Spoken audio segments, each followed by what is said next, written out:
being here, being on time. I see Bruce on this page, Heather, and Suzette, and Rob. There's 4 on that page. And then clicking over, I see Bob. So who are we missing? Bob's in the back of the bus. 1, 2, 3, 4. We're missing Carrie. Yeah, Carrie. We're not live yet, are we? No. It says we're live. is there.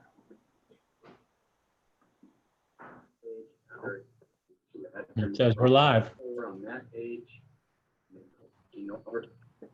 I see. Does somebody want to check with Carrie? Because I did not get any email or text from Carrie saying she was not going to be coming to the meeting tonight. I did get a text from Carrie. She was struggling with the internet. She was having to log on via her phone. Yes. Well, I know the joys of losing your internet and discovering that 5 minutes before the meeting like I did tonight. So luckily, I have my cell Carrie's phone. driving into the district office to get on, so she'll be a while. Right. So we'll probably be able to start. Tell her that, yeah, just drive safe. And all right. Otherwise, are we set to go, Nick?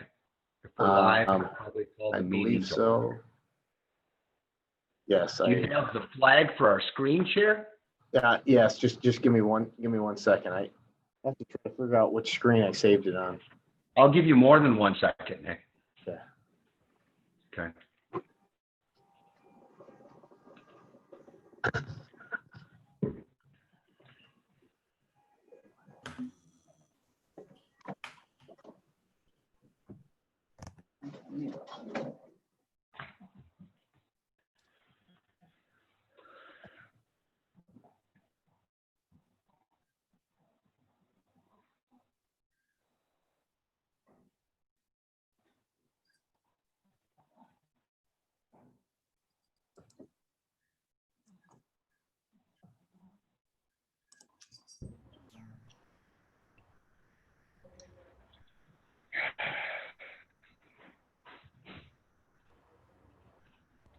While we're waiting for to do our pledge of allegiance, I'll just ask our secretary, do we have any requests to speak, whether they were mailed in by the 4 o'clock deadline or anyone live that wants to speak?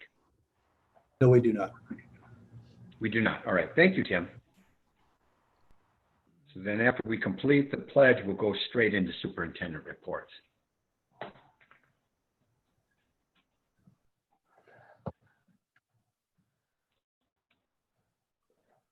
On the flag. All right, now I gotta just share the screen. Just give me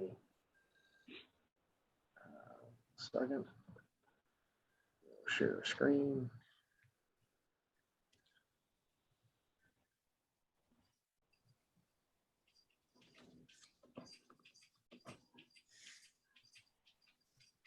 Are you guys able to see the flag? Yes. All right. Please, everyone rise and join me in the Pledge of Allegiance. I pledge of allegiance to the flag of the United States of America and to the republic for which it stands, one nation, under God, indivisible, with liberty and justice for all. All right. Thank you. Now I'll turn it over to Nick for superintendent reports, and I'll let you make your choice whether you want to give the budget update first or the COVID-19 report first. Okay. We'll get right into the COVID board update. So what I'm planning on doing is I have multiple people that are going to be involved in this process. So the plan, just to give you an update on where we're at with the planning, Tracy has really spearheaded putting the template together that you guys are going to be seeing hopefully by the end of the week. So you have it over the weekend prior to the 20th meeting, which is next Monday. We have a few more areas we're refining and a couple meetings we're trying to get done between now and the end of the week so that we can have that ready to go. The important thing that people have to remember in the plan, and we'll make sure it's in the beginning of the plan, is that it's fluid.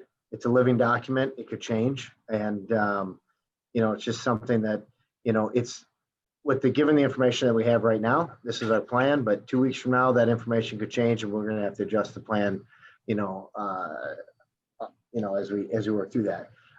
When we think about the timeline, on some of the decisions that we're making. We've held quite a few meetings to talk about everything from masks to screening to PPE. We've talked about our positive case protocols, communication protocols. We've led meetings about clear office barriers, locations. We've talked about the fall musical and how we could potentially make that happen. I know Dave and Jen and principals have been working on the technology needs. We started to look at revamping our welcome back so that, obviously we're probably not going to bring all the staff back into one building like we've done in the past. And then one of the areas that is really obviously one of the more intensive areas happens to be obviously the way we deliver instruction. We've had a lot of different people involved in those conversations. Dave, I'm going to let him, kind of talk a little bit because we had some great meetings today. So Dave, you want to give kind of an update on that and how that is gone? Yeah, you bet. So we're starting what we call our return to learn meetings. And what those are intended to have each of the curricular teams at each level dig in and start to figure out how we would operationalize some of these bigger decisions that we're making. So we're making decisions, or going through the process anyway, making decisions that obviously will impact what school looks like when we come back. Those decisions, as Nick said, are fluid, but we need to get each one of our curricular teams thinking about that. So what we do, we set up a system where we have teachers from each level and each curricular area. It's a total of 44 separate teams that will be meeting over the course of the next couple of weeks. We have the first 4 today. And the idea is to say, what will it look like given our parameters if we're fully virtual, fully online, or somewhere in between? And how does that look different, say, in middle school English language arts versus elementary music versus high school CTE? So we have teacher leaders from each one of those groups involved. At the high school, it's department heads. At the middle school, it's their PLC leads. And at the elementary level, it's the committee members from each one of the different corresponding curricular areas. And then we have building administrators, again, representing the different groups that they work with most closely. And then our teaching and learning team. It's been especially rewarding this year, or this week, and today especially, with Ivy Wheeler being able to lead some of those meetings. So our new assistant director of secondary teaching and learning, doing an absolutely fabulous job. It's very rewarding to work with our team. So Lisa Scoyen, Ivy Wheeler, Jen Lotzi, along with all the building leaders, getting a lot done, working very hard. But it's very rewarding watching teachers come back so excited just to talk about what might this look like and to provide input. It's been nice to get a teacher's voice back in the conversation. It's woefully absent during the spring just because everything was so just fast and furious that we didn't have enough time to engage the people the way we'd like to. It's nice now to have that opportunity to do that.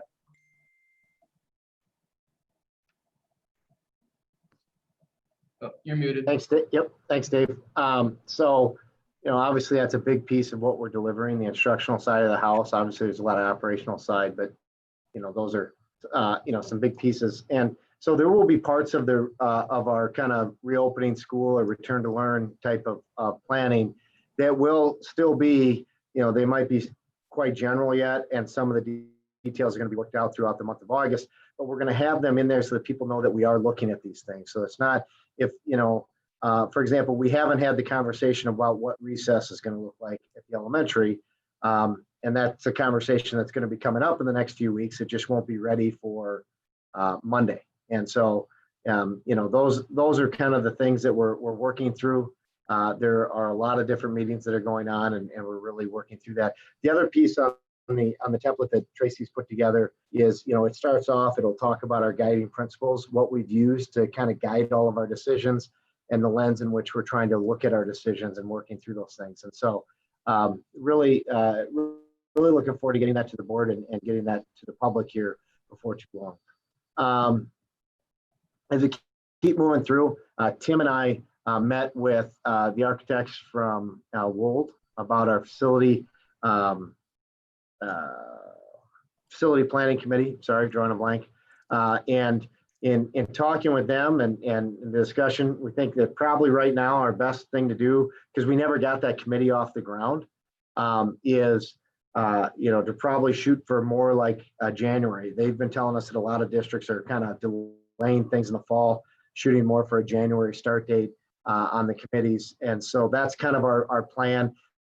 Conversations, the architects will be reaching out to the different principals and having conversations about educational adequacy and things like that over the course of the fall. But we really wanted to stay away from September in general. There's a lot on the plate right now. And so we just want to really make sure that we're giving everything that attention needs. As far as the school start time committee, Tracy, you were going to talk about that.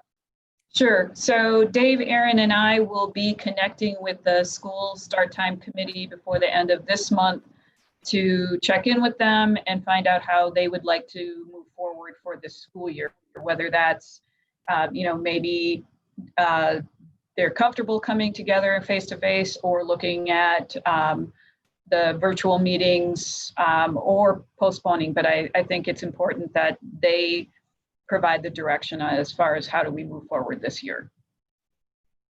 And the biggest difference between that and the facility one is just they've been up and running. They've had several meetings, whereas we hadn't even selected the committee to start. And so we'll continue. What we'll probably end up doing is putting out new invites for the facility committee as we get closer to that and getting it up and running. But it was, I think we talked about yesterday or this morning, I guess everything's kind of running together. And I think, Dave and Tracy saying that, hey, let's see what the committee wants to do to kind of dictate our direction, I think is a good choice.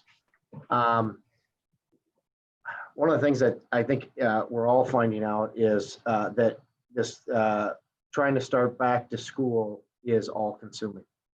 It is a lot of meetings. It is a lot of planning. And I know that I originally, told the board, I think by September 14th, I can have a full equity kind of, not necessarily plan, but like a plan of action. I can't guarantee I can get that done between now and the 14th of September. So what I'm respectfully asking the board that maybe we could, extend that deadline by about a month. Not because there's any lack of interest or anything like that. It's just right now, just about everything we're doing has to do with, can we open? Can we not open? What's it look like when we open? What's it mean for staff and everything else like that? And that's really been our focus. And so if the board members are okay, understand it's not putting off or not trying to not do it. It's just, I don't think I can give it the time that it deserves right at this exact moment. And I can't, ask the other folks on our team to do that because they're all cranking as much as they can. So if you guys are all right, I just would like to push that to the October meeting instead of the September meeting, if you guys are okay with that. Knowing that it's not a back. Would you like feedback on that now, Nick? Yeah, that'd be great. Okay. Fine by me, Nick. Okay. This is Rob. Okay. All right. Rob's weighed in. Others? This is Bruce. I think our priority should be getting kids back to school if we That's right. can in capacity. I think that should take front seat right now.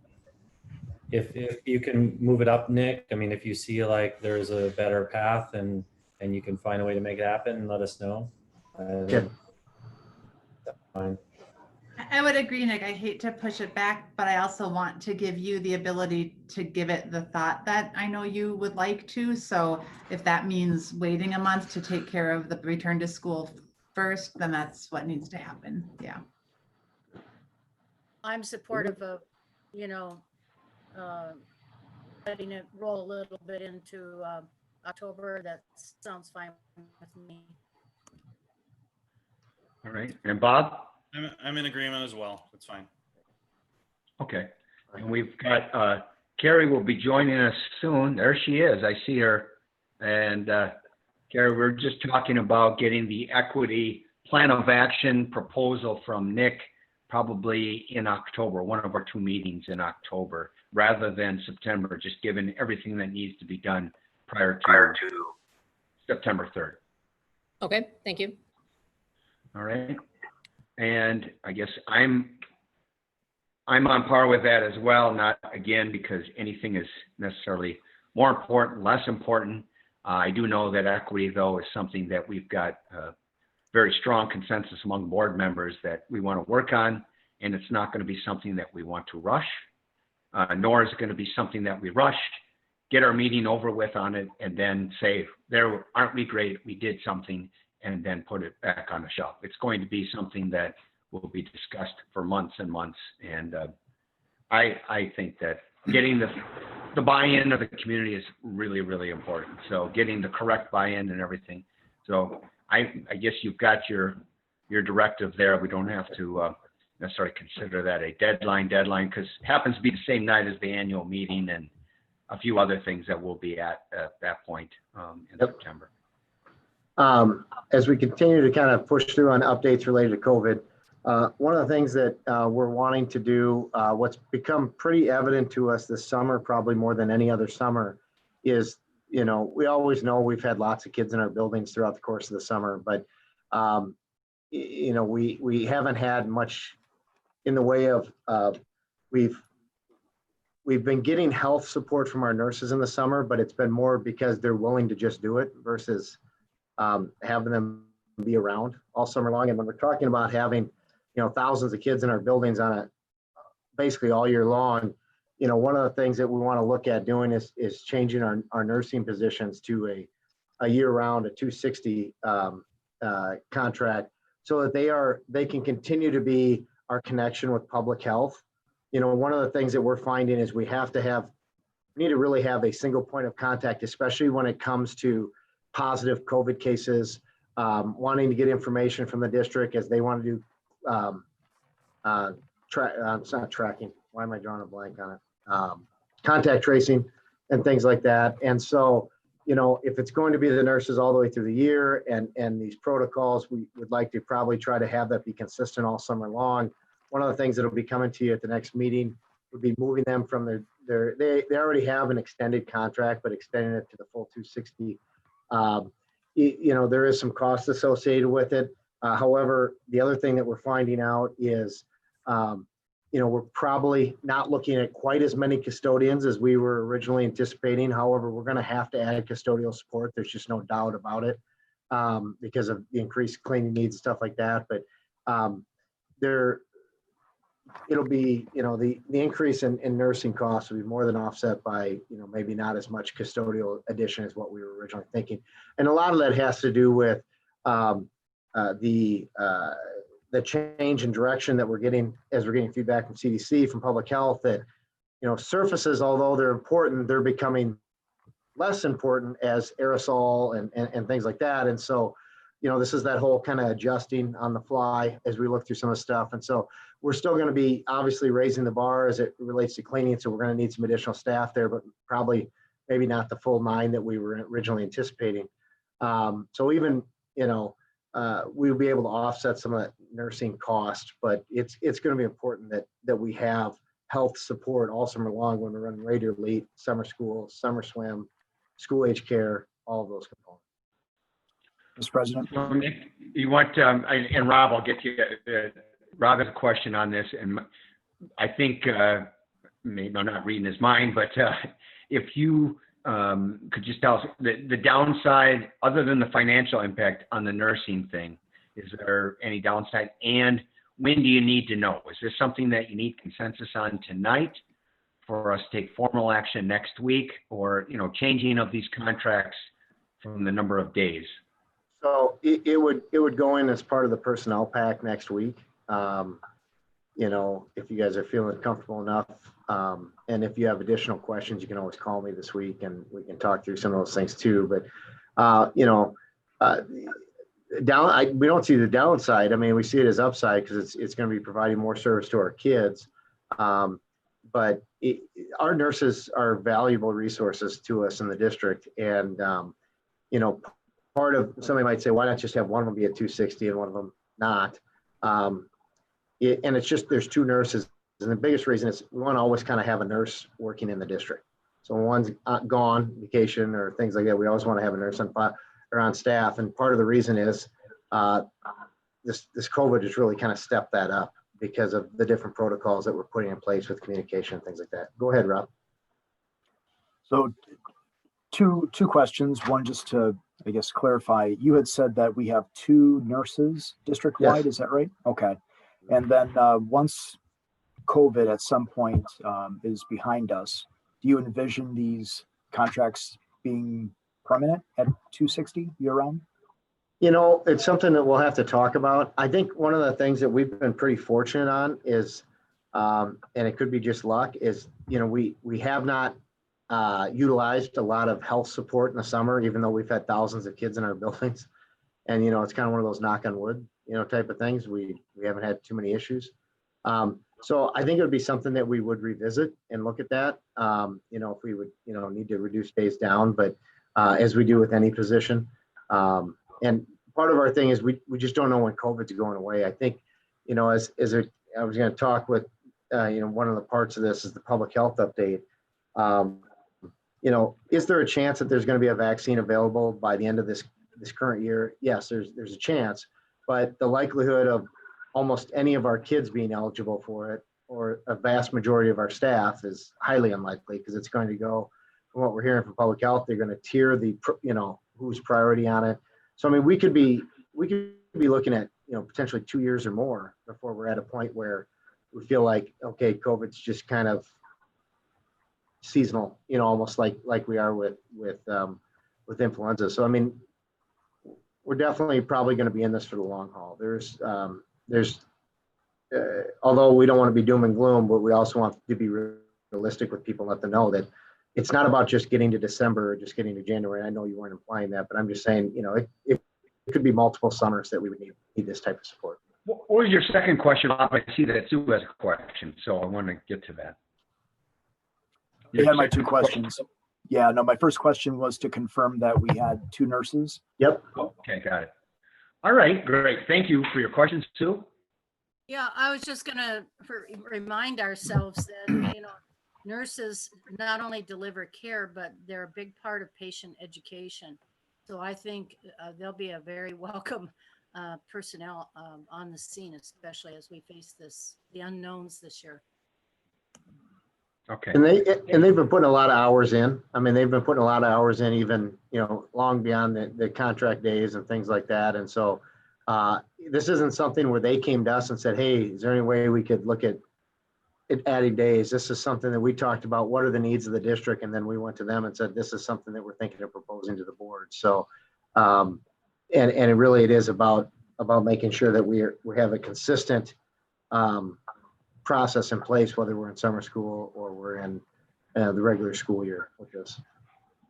So with that being said, Dave, you want to give an update? We had our first day, a full-fledged day of summer school. Yeah, I'll give an update. It was a glorious day. You know, it was pretty cool last week to see the high school kids back, but there's nothing like seeing the elementary kids back for the first time in the building after a long time. The excitement and the energy was absolutely wonderful. It was fun. I started my day at EP Rock, and this shouldn't be so rewarding, but being able just to help an elementary kid find their class for summer school and the excitement, just absolutely wonderful. That does not mean without complication. It's been quite a journey to get here. I want to start with some recognition. First of all, Anita Stillwell and Annette Kelly in the teaching and learning department have absolutely knocked it out of the park with the planning. Sandy had for years taken quite a leadership role with summer school, and it was one of those things that she did a really nice job with, and I honestly didn't get all that involved. But with everything between COVID and just transitioning, I was much more involved in summer school, and made me aware of just how hard Anita and Annette worked to get that all done. Also, all the principals, and some are here, so thank you, principals, worked really hard to make sure it was successful.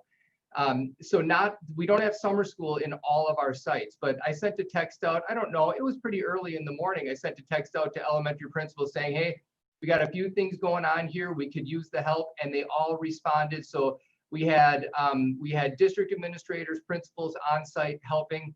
And then obviously big thanks to the teachers who take the time to sign up for summer school and do the work.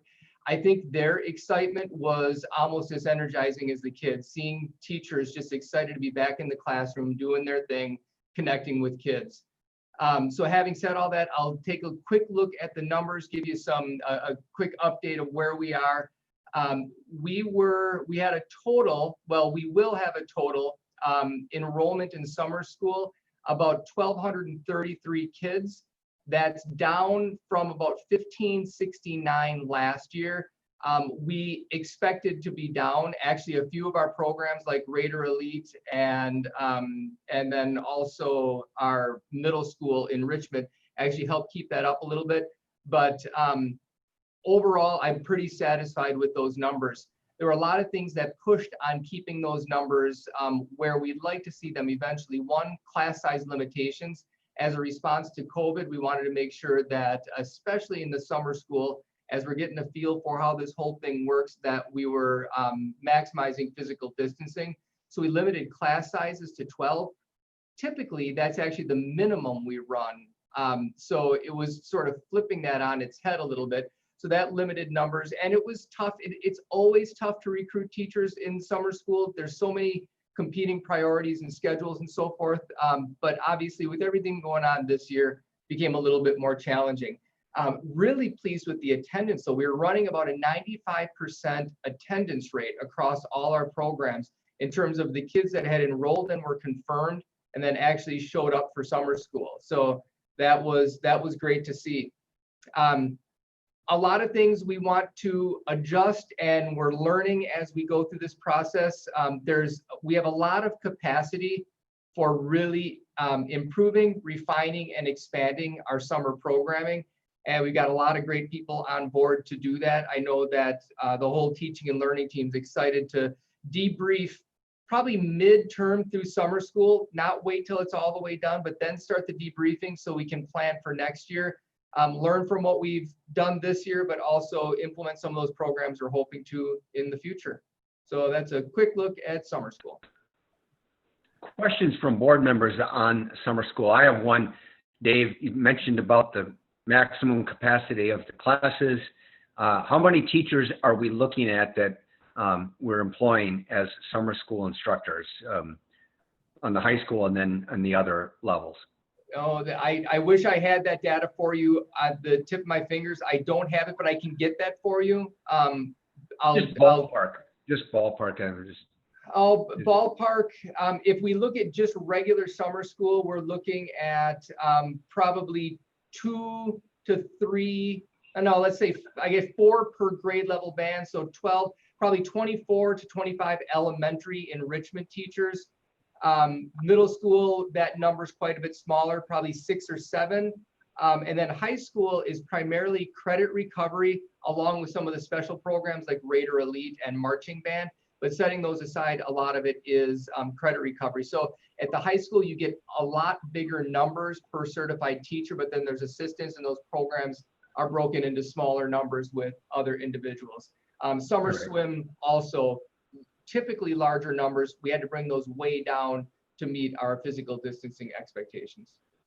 Okay, my follow-up question was probably more important than just exact numbers, but would we plan to get feedback from our summer school instructors on all the different levels as far as input for a plan in the fall?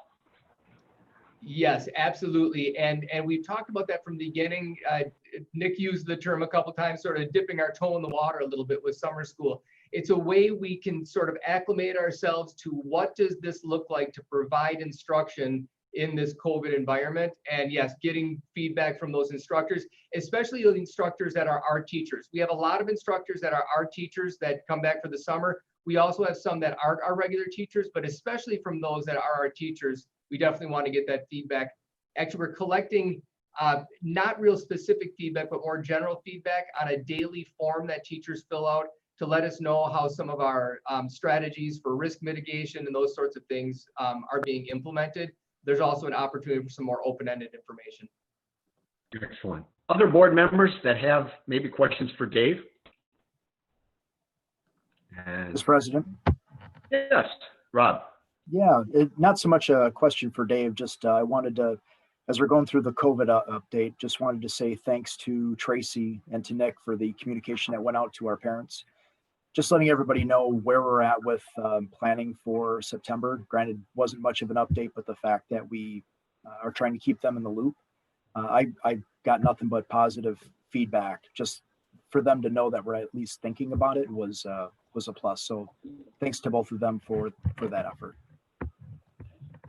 All right. And other board members comments? Nick, I suppose, do you have still more on the COVID, or are we ready to go on? We got just a couple items here. Public health update, had a meeting today with public health. St. Croix County obviously is seeing an uptick, if you're following it at all, in cases. However, they seem to be mildly symptomatic is what they told us today on the cases. And so they really haven't changed their guidance to us at all. And so they're going to continue. We're continuing to push for some additional feedback on mitigation methods and measures and things like that. And that's when I say we, I'm saying all of the St. Croix County superintendents. And so we'll continue to kind of keep you informed of that. One of the things I told them is we will, St. Croix County is not necessarily wanting to approve school reopening plans. However, we'll send them a copy of our reopening plan so that they have it and then keep them updated for it. We are working with them on what contact tracing looks like once we start back at school, and also trying to really define what is considered a close contact. And, as of right now, our stance as a school district, it is St. Croix County that determines who's considered a close contact. Because remember that once you've been deemed a close contact, then that's what starts that 14-day clock of needing to self-quarantine. And so really it's important that St. Croix County, is involved in that and the parameters that go with that. The last piece I want to share with the board, and I'm going to share a screen, maybe if on the mouse,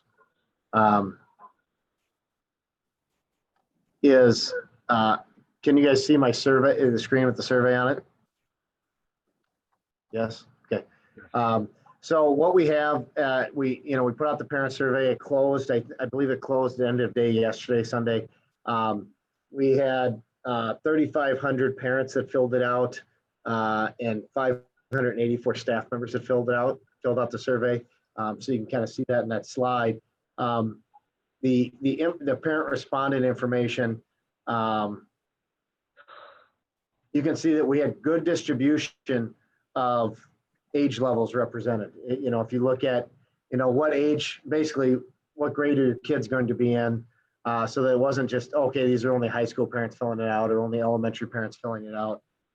We had good grade, right around the 400 to 500 mark in just about every area except 4K, 5K, or 4K was a little bit less than that, but 5K, which would be our regular kindergarten, had almost 400 as well. So good representation, and even the buildings broke out quite well. And some people say, well, if I add up all those percentages, they equal more than 100. The thing that people have to keep in mind is, parents may have kids in multiple buildings. And so that's why it's going to equal more than 100. But then you go into the actual questions that we ask parents. And again, sorry, this is taking a little bit. When we ask the question, if we have in-person school starting September 1st with reasonable mitigation practices in place, would you send your child to school? 74.7% said yes, about 3.6% said no, and about 22% or 21.7% said, I'm not sure, I need some more information. And some of those folks are needing to see what does our plan look like, and see what that is. As we look at, what would you prefer based on your family situation? The overwhelming majority would prefer 100% face-to-face instruction, but at the very least, have alternate days, so that there is face-to-face instruction to some extent. And so as we're looking at these things, we did give people options to, put in other and comments, and we started to look through the comments. We get everything from 100% in person, no mask, that people are putting to, I want, my special ed student or child full-time, any option would work for the others, so this is a variety of different, these are just the comments related to that one question. Then as we move down, I'd feel more comfortable for my child to attend school if, and all that apply, we asked about student masks, student mask, staff and mask. The highest one is building safety measures and policies, including temperature checks, are in place. The temperature checks is really what we're hearing from public health, what we're hearing from our own nurses, and what we're hearing from our insurance is the temperature screening. You're better off doing, telling parents this is what your self-screen should look like at home, versus trying to make sure you're catching every single person that goes in the building all the time. But I think, we look at that. Social distancing is the second highest, trying to make sure that we're trying to social distance to the best of our ability. And you even had some people that want to, stay remote until a vaccine's developed. So, I mean, you have kind of, the whole gamut as we look at this. I think we also were looking at childcare issues. About 20% of our parents said if we didn't go every day, it would create childcare issues for them. And so that's something to keep in mind. A lot of times people will say, well, couldn't you just then couldn't we provide the childcare? Well, then if we're going to provide the childcare, then we might as well have them in school as we bring people together. We did ask quite a few questions about transportation, and the biggest reason behind that was that's probably the one area we're not going to be able to do the social distancing based on the guidance. And so, right now, about 40% of our parents that are eligible said they would use district transportation. So some of the things that we're going to have in place will be almost like, okay, we'll run regular transportation routes, but only half the kids are planning on riding anyway. We're not going to look at cutting routes in order to get more efficient. We'd leave the routes in place that they're there, but it would allow us to spread kids out more on the bus. We'll be looking at things like assigned seats, families sitting together, things along those lines. So I thought it was interesting. We did ask about extracurriculars. If your kids had previously participated, would you allow them to continue to participate? Almost 70% said yes, 10% said no, and then about 22 again undecided. And a lot of that is because a lot of the stuff is changing on a daily basis. And then one of our other big areas that's a challenge for us is the cafeterias and trying to socially distance with the cafeterias. If we can't get kids 6 feet apart, would you still be comfortable with your kid eating in the cafeteria? We have 25% of our parents saying no. So we're starting that brainstorming. I think we have a meeting on the 15th. Is that right, Tim? Where we're going to be talking about cafeteria stuff. Yep. Yep, that's correct. Okay. And so we'll be able to kind of hammer out. So even if we can't maybe fully socially distance, we may be able to put other types of barriers in place in order to, to do that. We did ask, just to give people an idea, we did ask that question at the end as to, what else would you like us to know? What other feedback would you like? These are all the responses, the open-ended responses. And as I scroll through this, just to give you an idea, I think it's somewhere in the neighborhoods of a couple hundred pages of comments that we'll have to dig through.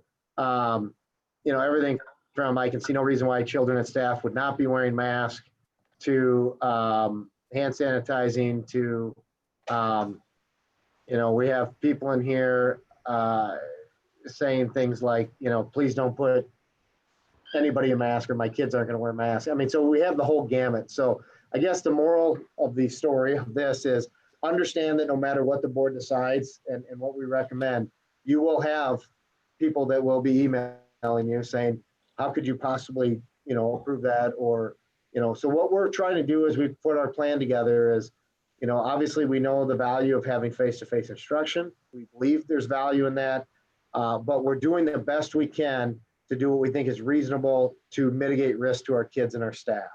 We can't guarantee 100% safety. We couldn't guarantee 100% safety prior to COVID hitting. So I think it's, that's why you'll see in our plan and a lot of the conversations that we have, we spend a lot of time talking about risk mitigation versus safe environment. Because, when we talk to some of the health folks, they say, sometimes using the word safe environment, it gives people a false sense of security that, okay, we've guaranteed a COVID-free environment. And the reality is, we can't guarantee a COVID-free environment, just like we can't guarantee an influenza-free environment or a pertussis-free environment or measles-free. I mean, we'll do everything we can to mitigate, but we can't guarantee those things.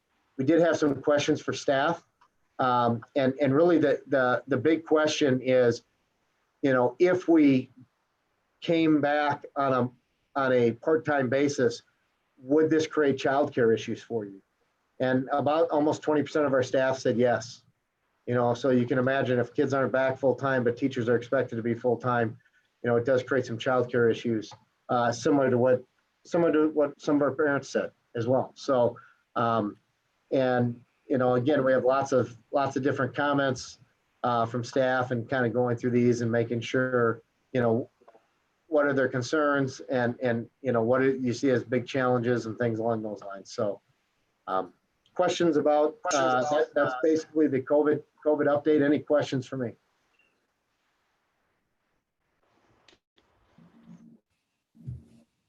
Bruce. Just curious, and I don't know that there's a way to do this, but are we tracking how many kids in our district have had positive cases at this point in time, and what sort of tracking mechanisms and measures are we just going to put in place to understand, you know, those that have been maybe exposed to it already at this point in time? Yeah, so we just actually, that just kind of came up with our meeting with public health today, is trying to understand who's going to be a close contact, who's not, and who's had it.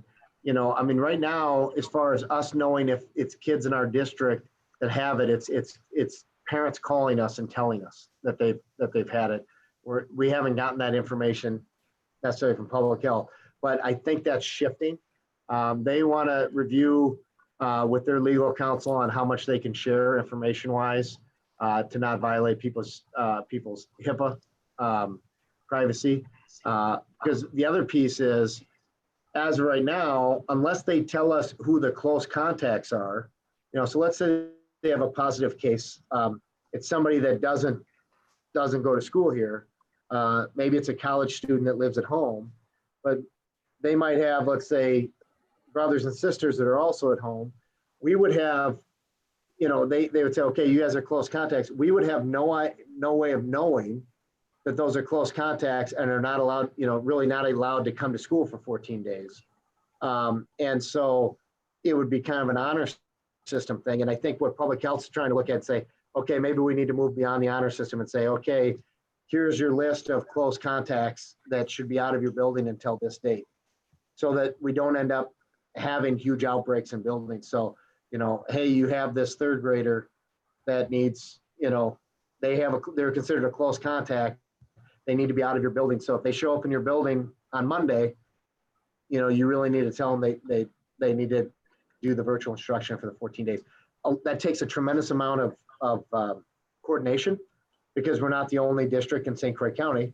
And it takes, as you can imagine, a lot of contractual things as far as being able to legally share that types of information. Anytime you're trying to exchange health information on individuals, we have to make sure only certain people have that information and they can do certain things with it. So we're getting there. We're not there quite yet, but we still have about 6 weeks. So we're feeling like we will get there.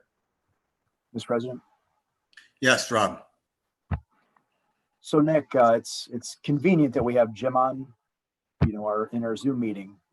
You mentioned briefly that the labor that we talked about before might be a little bit less. I suspect, just from a materials standpoint, cleaning supplies and what have you might be a bit more. Are you prepared to maybe talk at a high level what that might look like at this point?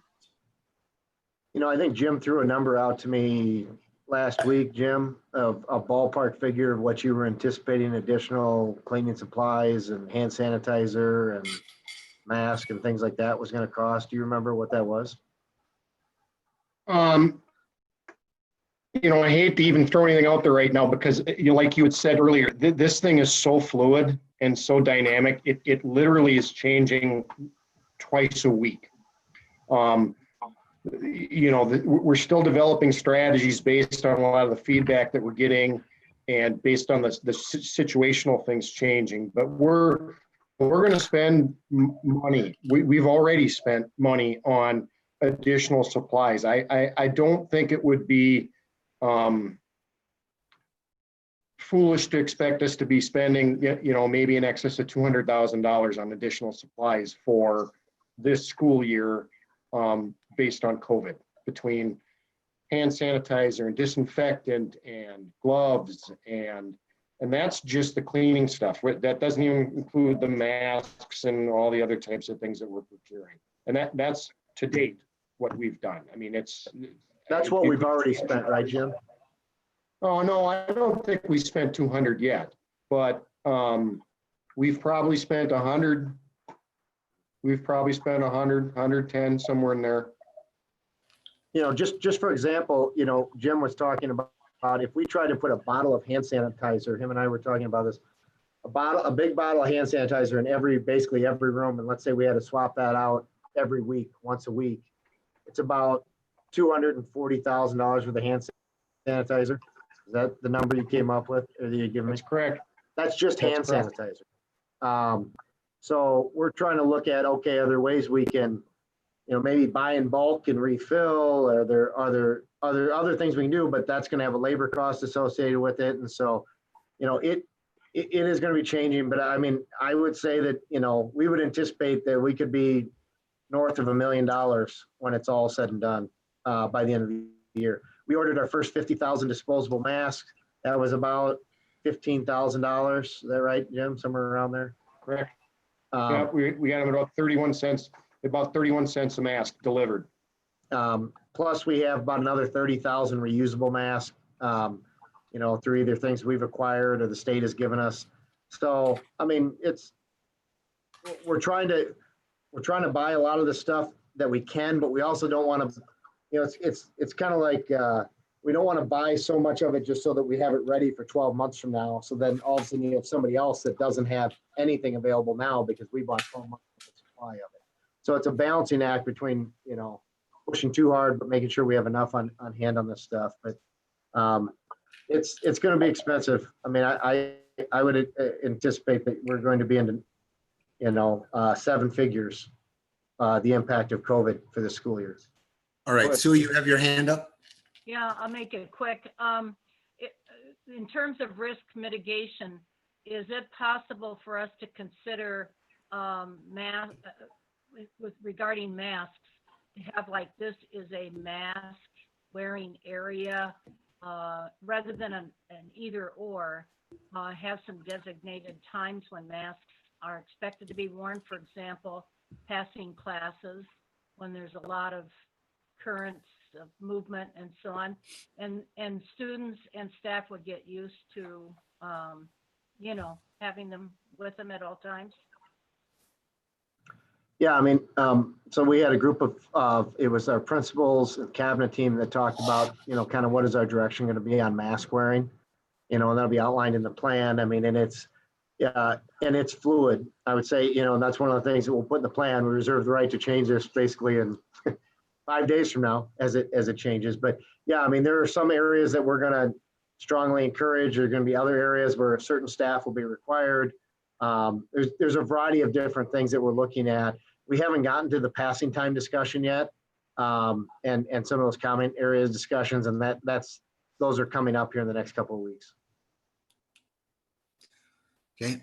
Other board member questions, comments? Bob.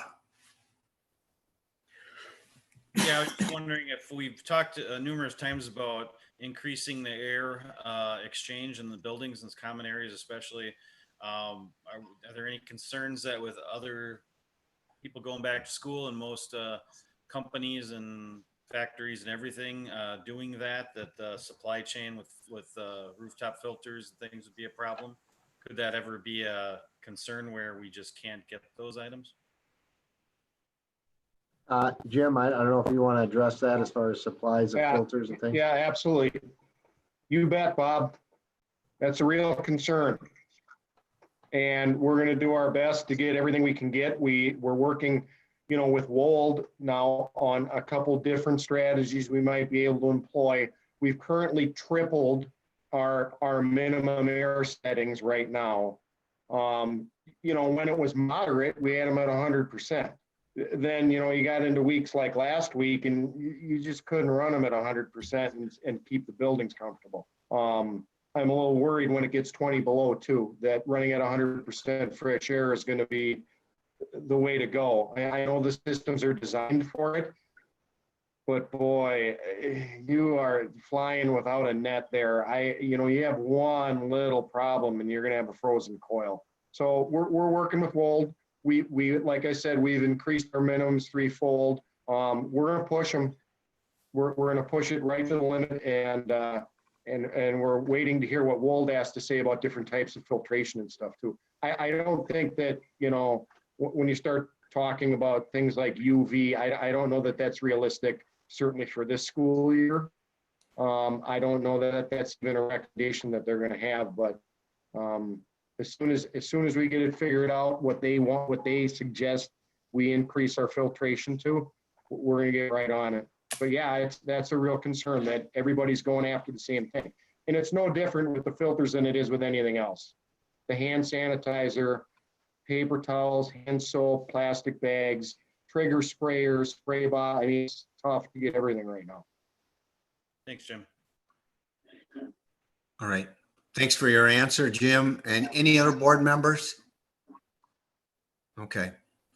Well, I appreciate the report, and just comment that, you know, we, not speaking for other board members, but I would hope that the public can appreciate, us board members have already been receiving emails from parents.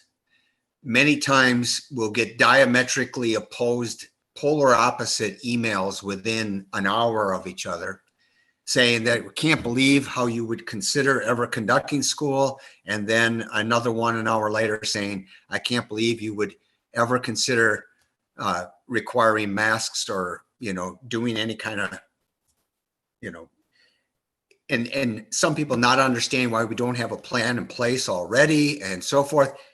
Folks have to understand this is not going to be easy decisions. For those that expect us to have a plan in place already, I'm sorry, we're trying to do this right. And that there's not going to be any plan that is set in stone that we cannot alter. We have to set standards that include the words feasible, practical, reasonable, rather than, you know, what we want in a perfect world. We're not going to have a perfect world, and we're going to have to expose our kids to some risks. That's just the reality if we're going to have face-to-face teaching. And so I appreciate all the work going into this. And I also appreciate that we're not going to have a plan that's set in stone next week, and it may look different by the time we get to September 3rd. So anyone else want to add on to those comments? All right. Then I guess next up would be budget update, Nick. Yeah, I'll turn it over to Tim Erickson. Yeah, so this will be really quick. So July 1st, the state came out with their estimate of state aid for next year. And so when we look at where Hudson fell, the estimate anyway at this point is to go up about $265,000 in state aid. And then there would be an offset to the levy, you know, if that's the direction we go. But really no other impact than that. We'll bring another update to you in the preliminary budget on next Monday, the 20th. And just to clarify, because Tim and his team have been doing a great job tracking all these different components. So that 260,000, that basically it's like we're not getting hit as bad. So we're still anticipating almost a $900,000 reduction in state aid. It's just Tim estimated about a 1.16 million, kind of somewhere around there, reduction in state aid. So we're better than we're not as bad as we thought it was going to be, but you know, right now the plan would be to, you know, offset the mill rate with that. So because what we don't know is we could have it swing. I think Tim said it swung 6 figures before the August estimates, or what is it? Well, the October October 15th is the finals. next, is the final, yeah.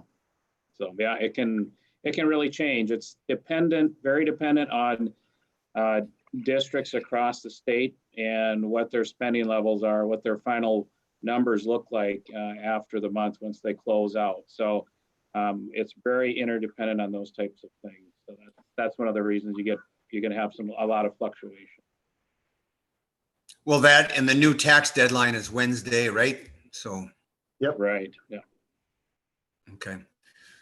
Any other That's it. comments then about the board, about the budget update, which thank you, Tim, for your prognostication up to this point. And, I know there's still a lot of work before this is final. And even what we approve in September may have to be changed given what happens down in Madison. You never know what that might be.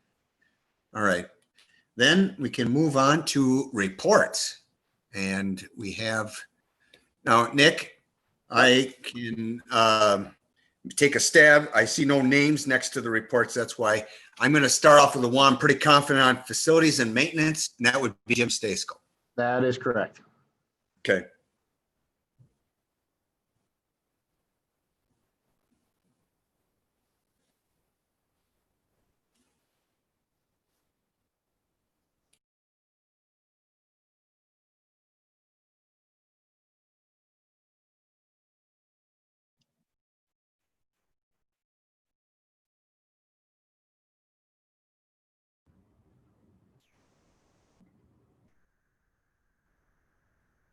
I apologize for being muted. So I listed some higher points here. In addition to these, there were dozens and dozens of other smaller projects that didn't make the list. And then, of course, all the daily work that's done, in the facilities during the school year and then turning it over for the summer. But, well, the first thing listed was we made some pretty significant improvements to the pool facility. We increased the ventilation capabilities and we added some preheat coils to the fresh air intake so we can run our fresh air at a higher rate in the winter. We added a UV sanitation system to help reduce the amount of combined chlorine in the pool water. We repaired the shallow end diffusers to allow for better pool circulation and turnover. And then just very recently replaced the pool the pool roof over the pool.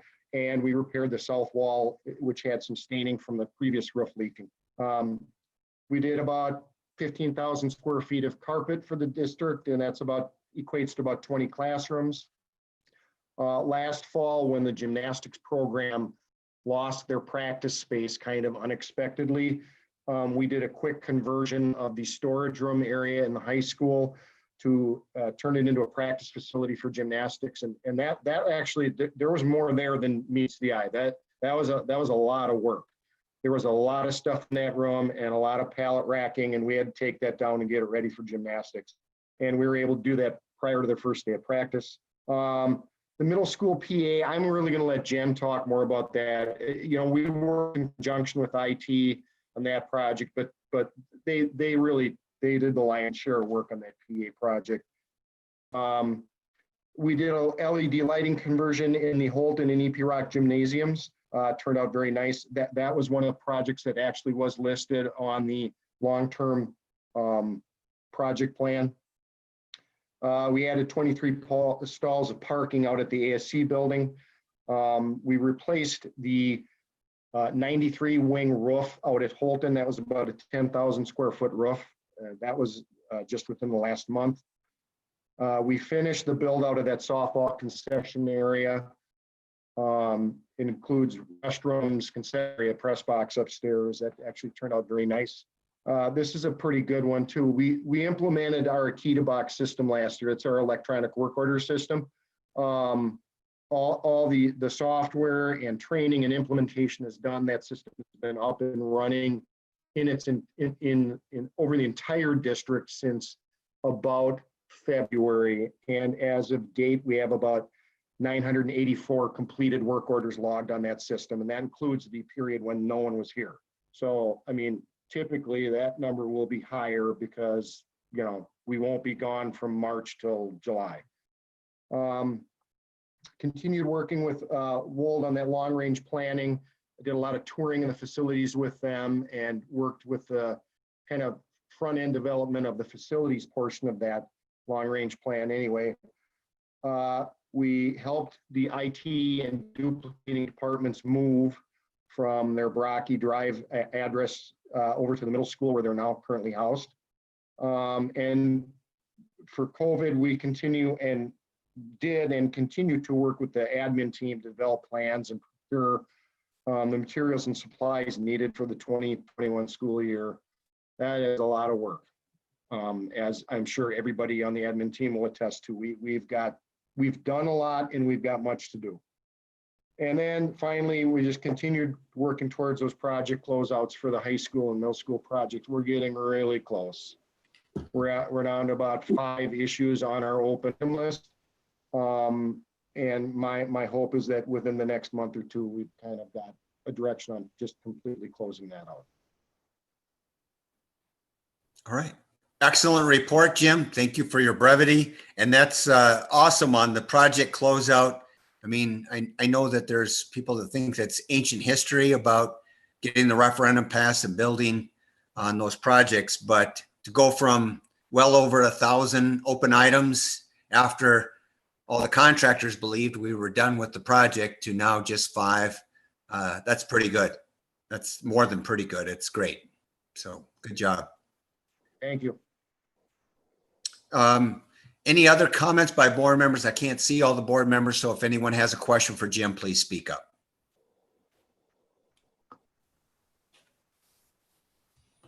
Going once, going twice. All right, I guess we'll turn it over to Rivercrest, Katie. Hi. Thanks. Hi. You have a report with lots of bullet points, but what I'd like to do tonight is share just a little bit about kind of our story of this year at Rivercrest. And we began the year knowing that with a new schedule and many new students that we would need to really focus on positive connections. And we wanted to fuel those with kindness, grace, and flexibility. And that would be the key to success for everyone. What we didn't know at the start of the year is how deeply we would end up relying on those things through the changes and the challenges that nobody could have anticipated. So in the beginning of the year, we set goals for a high level of teamwork. Classroom teachers worked together to maximize their additional common planning time, to utilize data, coordinate efforts to support students, and provide responsive teaching to students based on their needs. New Fontes and Pinnell guided reading books were a wonderful addition this past year, and teachers used those along with the Jan Richardson lesson plan templates that we had training on last year to support student learning in reading at a higher level than we've been able to in the past. Each month, we learned about love and logic strategies and implemented things like calm classrooms across the entire building in all of our classrooms. We participated in district-wide professional development that helped us all to learn more about the mental health needs of students and trauma-sensitive practices, which helped to reinforce our commitment to the importance of kindness and connections. Across all of our elementary schools, our 4th graders participated for the first time in a kindness retreat facilitated by Youth Frontiers. Very special retreats that were off-site for our students. They lasted an entire day, utilized parent volunteers as well as our teachers, and proved to be a truly positive experience for all those involved. The students thought it was great to learn about the kindness boomerang and consider how kindnesses that they share out into the world can change the world in their school, and those kindnesses will come back to them. So Youth Frontiers did fun things with singing, dancing, storytelling, small group activities, and humor to build that excitement. And 4th graders across the district focused on kindness. Each building had its own retreat, but the retreats were similar. Teacher leadership teams at Rivercrest promoted connections through school-wide activities, one of which was uniting students through literature. We received a STAR grant, which funded the purchase of a common picture book to be used each month for each classroom. And we used them to spark discussions across the building about character traits, kindness, and making connections. We also had a fantastic partial month of fun with a theme of superheroes to promote reading and get kids excited about reading. And although it got cut short, it was a fun time for everyone. When circumstances changed and we shifted to teaching students from a distance, many things changed for us. But what did not was our commitment to the positive connections fueled by kindness, grace, and flexibility. We stayed connected as a school community through common experiences like Action Week and Spirit Week, and shared at-home learning experiences through our Rivercrest Reporter and video messages. And we made smile-to-smile connections with students through Google Meets and used creative approaches. The teachers were so creative with those meets, and it gave students a chance to connect in entirely new ways, introducing their classmates to their pets and their favorite toys and things within their home. And we're very grateful for the parents and the kids for inviting us into their homes. We practice giving grace and being flexible and holding on to our commitment to make connections and show kindness together. And our teachers, families, and students are resilient. And when things got tough, they united together tighter than ever and were truly inspiring. Circumstances changed, but because of our incredible teachers, they were able to stay focused and stay strong. And they did not let any hurdle stop them from keeping kids connected to their school community and their learning. And we certainly could not have accomplished what we did without the support we got from the district. Teaching and learning and IT and student services were absolutely incredible through all of this.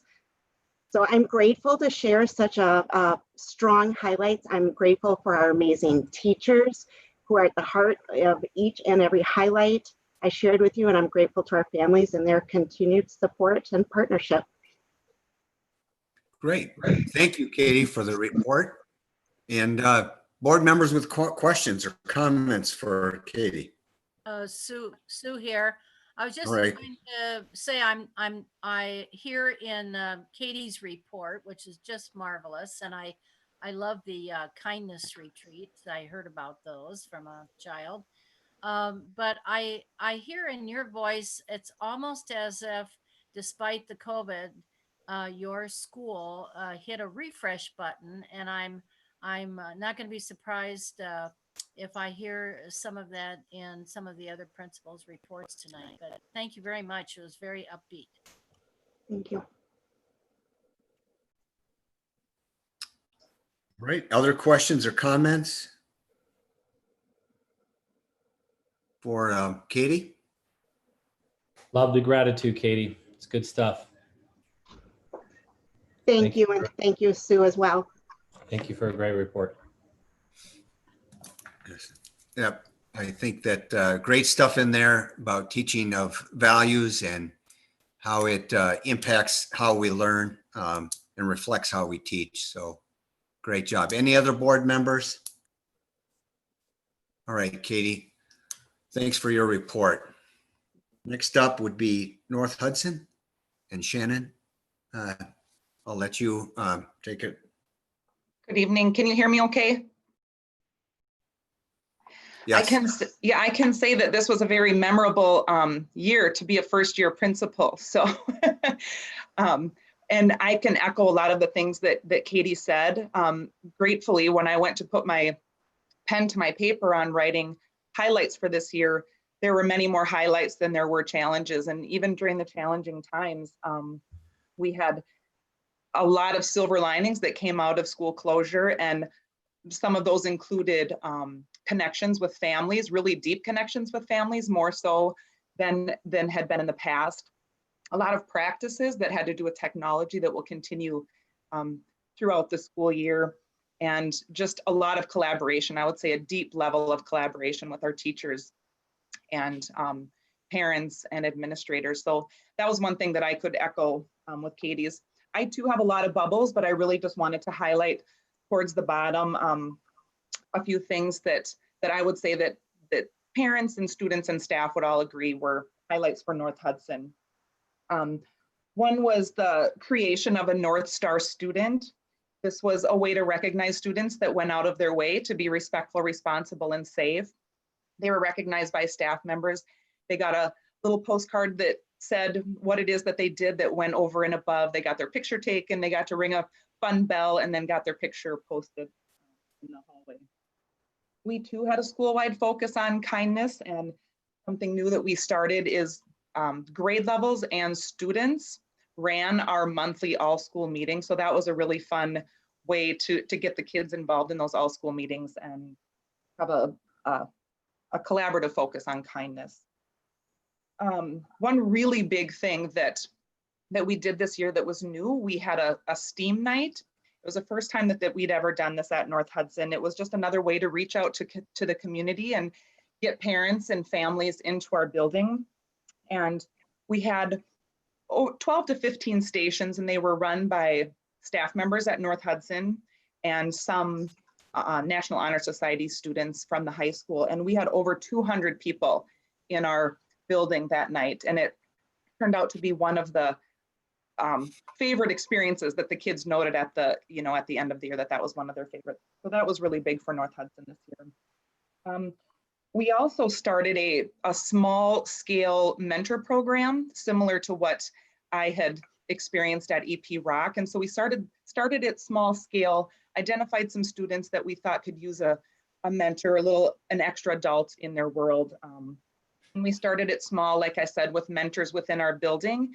And about the time we were lined up with a local church to sort of expand that program, then we went into closure.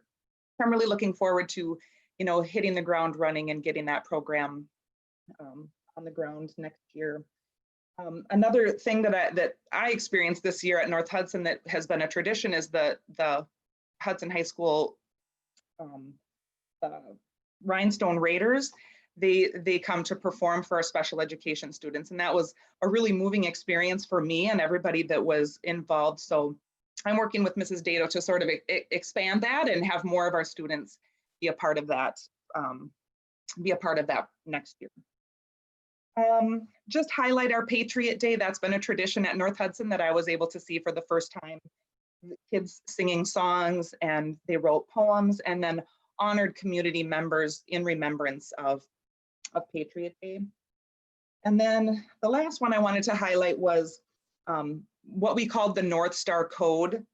I made a decision to, because of problems that we were seeing on the playground, I made a decision to stop sports for a little while on the playground, which wasn't exactly a popular decision, but we took a little time out and we implemented the North Star Code, which really highlighted our playground rules, but really kind of a unit on sportsmanship. And so I'm happy to say that when we put sports back on the playground, our behavior referrals were cut more than half. So it was a really good, it was worth our time to take and do that with our students. So that's really what I wanted to highlight, and then just give everybody around me a shout out, my staff at North Hudson and my principal team that I couldn't have done this year without, and administration and everybody around us. So this is definitely a job that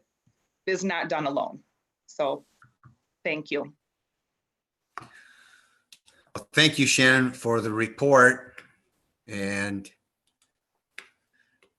I really appreciated that last point about the playground behaviors referrals being significantly reduced. Kudos there. I am curious, being this, you don't really have anything to compare it to. It's your first year as being principal, but what your assessment was. The year got cut off with about 10 to 11 weeks left. As far as the direction you were heading, was it more of a challenge, about what you expected, and were you anticipating a trajectory of success had we been able to complete out the year? Absolutely. I think it's a difficult thing to follow a principal, like I would say Dolph, who was very popular. And so we really focused, and I had new staff members this year, so we really focused on culture and community, and we were really headed in the right direction. I had students that were, changed their trajectory a little bit. The sports and the problems on the playground weren't anything new, but it was worth taking that time out, and I saw a really big difference. And then even just the shift in kindness and sportsmanship alone, and I had a lot of help with that. Mr. Dahl is a coach, and so I sat in on some of the teachings about sportsmanship and just some really good lessons for adults as well as kids. So yeah, I'm very pleased with how the year went. And even like I said, in closure, we had some really big wins that as much as we kind of snicker a little bit about this being my first year and being a challenge, everybody was in the same boat. This was new to everybody around me too, not just me, but I'm honored and I feel like the year was a success. So. Excellent. Other board members, just state your name and go ahead and shoot a question to Shannon. Bob Bowman. Shannon, just want to congratulate you on your first year. All my kids went to Hudson or North Hudson Elementary, so it's near and dear to my heart. Great staff over there, and I do keep in touch, and I have heard from parents that that STEAM night was very well received and wonderful. So congratulations on your first year. Thank you, Bob. Yeah, no, Rob Brown here. Shannon, great first year given everything going on. Can't imagine stepping into COVID, and yeah, anyway, it sounds like it went well as could be expected. Yeah, I'm still hearing feedback from parents about how fast teachers stepped into that and how pleased they were with the delivery of education and of lessons during that time. I'm still getting positive, so I think we did it right. Thanks, Rob. Any other comments? Yep. Heather Loglin, another parent alum of North Hudson. And I would say as much as Dolph was beloved, not so much when he too at one point had to cut off recess for the boys. So if that makes you feel better, yes.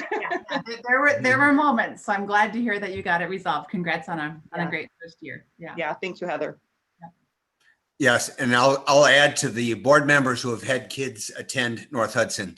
Granted, it was back in the 90s, but still, it is a really well-loved school in the community. But just be careful now that you've established all these firsts. When you set that bar that high, now you've got an even more bigger challenge to get over that bar next year. All right. You're right. Thanks, All right. Jamie. Excellent. Thank you. Thank you for your report. All right. Next up, we have Dolph. Speaking of the man and his new school at EP Rock. So, Dolph. Well, thank you. Can you hear me? Yes. Okay, great. Well, last month, Mr. Benke kind of talked about this being a year of change, some expected, some not. We had our elementary redistricting, so we had some students moving buildings, staff moving buildings at EP Rock specifically. We had Amy Hamburg retiring, and she was so well respected and such a strong leader with my transition there. And so, so those are some of the things that we expected. And obviously the last third of the year, we had the unexpected piece with COVID. But to start the year, I was really happy, actually, Jamie, when you talked at the welcome back, that you talked about the collective commitments that the board was making, because that was some of the same type of work that I was doing with the EP Rock staff. So the first portion of my board reports, and I'm not going to talk about all of them, but there's some actions that we agreed upon to take this year. And they're really whole child actions. Some were academic, some were more social, emotional. And so my staff really agreed to this year on the second year of implementation with Jan Richardson to really get good at that lesson plan format. And each grade level has several of those formats that they'll use depending on where students are reading instructionally. And so they committed to that. They committed to 2 rounds of coaching. And then also for me to come in and observe their lesson plans in January to see where they were at. And I was just so happy with their implementation. I got to all classrooms except one before COVID hit to observe their guided reading. And it's just, it's such a high leverage thing, K-5, to have a proven curriculum like the Jan Richardson, the lesson plan format's proven too, and it's really something that's a high leverage thing to get students to read at high levels. And so I just really am proud of the work that the staff put in this year on the guided reading. On the social emotional side, there's a couple things that they said we'll take actions on that. And one was just developing their expertise with the 9 love and logic strategies. We got through up to 8. We didn't get the 9th one in before school closing on site. And then in all of our classroom spaces, and that includes SPED specialists, we also got calming corners up and running.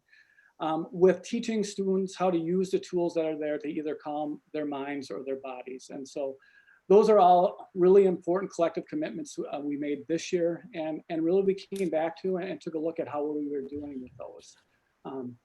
The next couple items are really some post-COVID highlights. And the first one I want to hit on is the Stand By Me mentoring program that Shannon mentioned a little bit. So it's on its 21st year at EP Rock Elementary, 48 mentors. Some are on this Zoom meeting tonight, whether they're board members or district admin, who give weekly to eat lunch with, discuss, play games with students at EP Rock Elementary. So I totally understand why Shannon would take that practice that she's seen for years there and get it up and running at North Hudson Elementary. And when you look at how students achieve at EP Rock, one of the things that you see is the longer that they're in that school, their achievement goes up and up. And I know this is one of the really important components of it.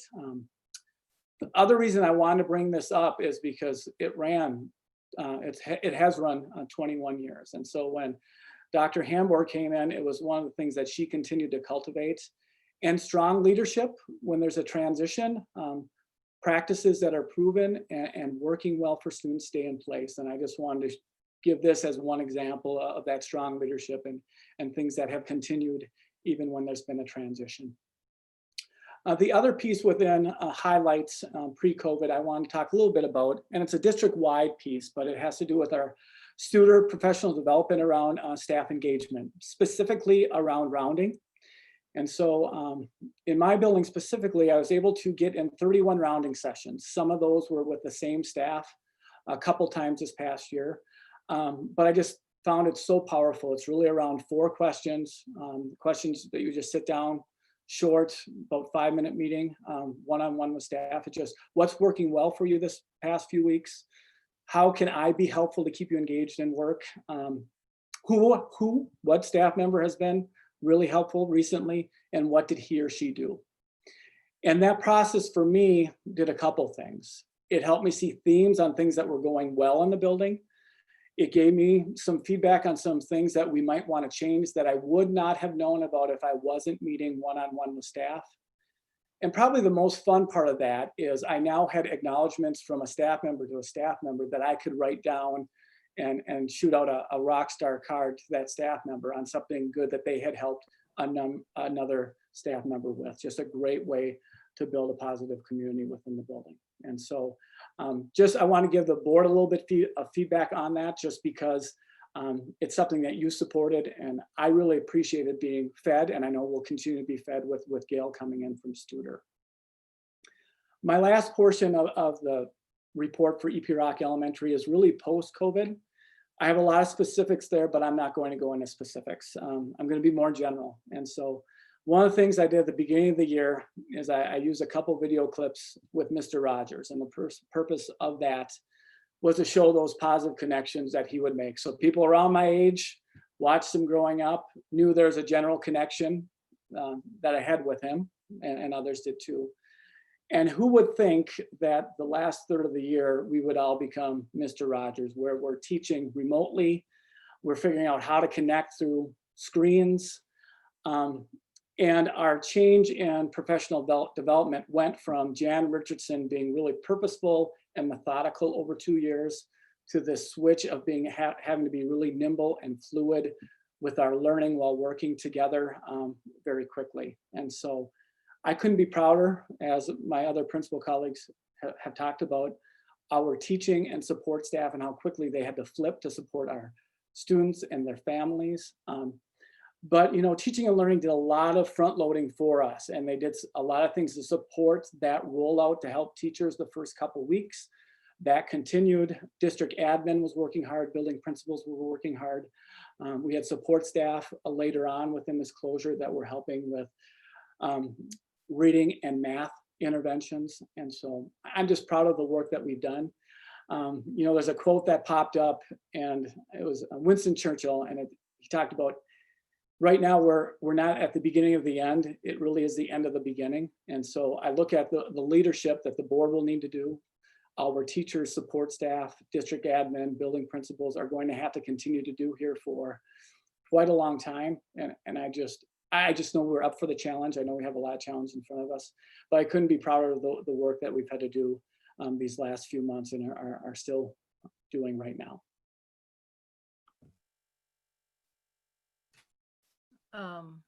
Time for comments. Jamie? Sorry, I was muted. Go ahead, Sue. I'm sorry. I'm just going to say that was absolutely very powerful, Dolph, and inspirational, and it just sounds like you just had a fire under you this last year at EP Rock. How exciting. And so now that makes me feel like as a board member, I've got to work even harder. So now you've inspired me to be more committed. So thank you. You're welcome, Sue. Other board members, questions or concerns or comments about Willow River or Dolph's report? I'll just congratulate you, Dolph, on a successful transfer. Now you're a veteran principal in multiple buildings. That's a relatively short list, I assume. People who are bigger historians in the district might know that, but I know that you're not anywhere near the end and look forward to a lot of great years. If I make the mistake of referring to North Hudson, though, you'll forgive me, right? Yes, I made that mistake too. So. All right. James? Yes, go ahead, Bruce. Go ahead. Great report, bud. Real good. Thanks, Dolph. And I think your reference to Mr. Rogers is very timely as well with the beautiful day in the neighborhood that was all out recently. I think all of us could watch that and learn something from that, as well as the documentary that was out on him last year. I mean, both just phenomenal. And it really is a great reference to what we're going through right now. So really enjoyed your report. Thank you. Thanks. Mr. President? Yes, Heather. Yeah, I just, in general, I think one of the things I really love seeing through these reports is how each school in their own way with their own local culture has the way that they recognize students, the way that they encourage positivity, encourage good sportsmanship, encourage kindness. It's not the same thing. It's not named the same thing in every school across the district, but that the leadership at each building with the teachers and working with the kids, it's something that they can own and be proud of locally as part of their local school pride. And that's just, it's so nice to see that included in all of these summary reports, and that it's one of the things that you all choose to highlight, because I think that's so important to these kiddos as they develop that real sense of pride and ownership in the community that they're a part of. So thanks to all of you for making that happen and for including that in your reports. Thank you for your comments, Heather and Bruce and Sue, and others that have questions or comments on this report. Just real quick to piggyback Go ahead, Bob. on the Mr. Rogers, just a personal thing. I don't go to movies with my oldest daughter, who's now 23, I think. But when she was a senior at U of M, I met her and we went down to the Riverside Theater and we watched that documentary on Mr. Rogers, and it was it might be the last movie I ever go to with my daughter, but it was very, very meaningful and wonderful. Thanks, Dolph. You're welcome. All right. And that's, I guess we're at the halfway point on the reports. Does anybody need to take a break or anything?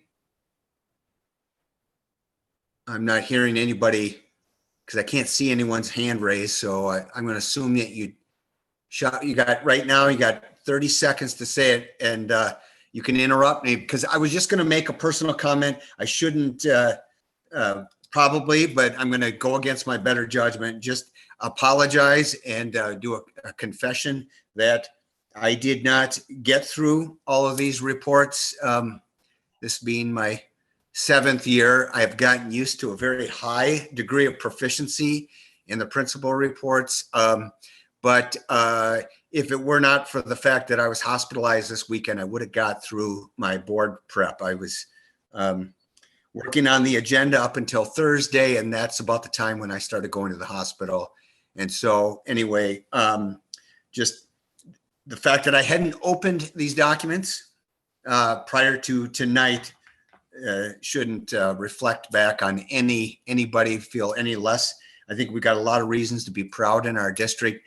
And I was really looking forward to these elementary school reports. I know we got one left with Kim at Willow, but you know, while we see similar things, it's not cookie cutter, it's not identical. I really appreciate the effort that you principals put in these things and to making each school your own. I think Heather's comments I would agree with 100%, and building that sense of community, school pride, and that neighborhood feeling, I think really goes a long way to propelling that positivity, because it does get hard to top each year achievement wise. And so when we can improve it in all areas for all students, or more areas for all students, we can't do all the time for everyone, but very good positive report. So I'll turn it over now to Kim, Willow River. Okay, thank you.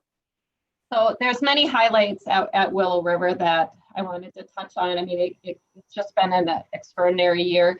Our highlights range from our monthly Love and Logic all staff meetings to all of our work with Studer, the staff survey analysis, welcoming. We were able to welcome 4K here at Willow, 2 a.m. sessions, 2 p.m. sessions, and then just continuing all of our student success vision through our SMART goal and actions with Jan Richardson book studies, increased purposeful PLC discussions, our professional training opportunities, coaching follow-up. This year at Willow, we felt like we were really student focused and on target, as I know that you've heard from all of the other elementary buildings as well. But one thing that I'd really like to highlight for Willow is the pilot that we went through. So all of our K-5 teachers participated in the pilot. They jumped right in wholeheartedly on Fontes and Pennell Classroom, also known as FPC. So our work on the pilot began back in July and August with the teachers, where they were getting trained by Heinemann representatives. Amy Wise took the lead from teaching and learning so she, the instructional coach, Chloe Brine, assisted in guiding this successful pilot with all of our Willow staff. The teachers last summer redesigned their schedule to support all of the FPC components, which included the interactive read aloud, mini lessons, shared reading, writing about reading, and a phonics word study, or PWS, while still meeting the rest of their schedule with the core guarantees. So they just encompassed everything and jumped right in. We recognized, though, that for the pilot to be a success, we needed a high level of collaboration and communication. So between myself and teaching and learning, we met weekly. Through a shift in the schedule, grade levels were able to meet weekly to discuss FPC with either Amy, myself, or the instructional coach. We also recognized the importance of the vertical discussions. So we met monthly as a staff. Amy called it our thrills and our chills. These meetings were integral, though, because they allowed us to learn from one another. We troubleshot any of the speed bumps we came across, and we really gained a vertical understanding of the resource as a whole. And then already in October, so after just a little over a month, October, and then in November, teacher feedback, we were gaining feedback throughout the year. They noted the quality of the text, the depth of the discussions that they had with their students, the plethora of books. They loved the clear layout of the plans, and really noted the increased levels of student engagement within the interactive read aloud. We brought these discussions together. So as Amy and myself or Chloe met with teachers, we brought this together to gain a vertical perspective, and then we sent out a Friday findings. Amy put everything together and sent that out to the staff as a whole. Although early, our soft data in January from our F&P, I call it soft just because it was so preliminary, hadn't been that far into the new resource. Our F&P assessments, though, our MAP data, our interim assessments, they really showed an increase in the gains of our comprehension.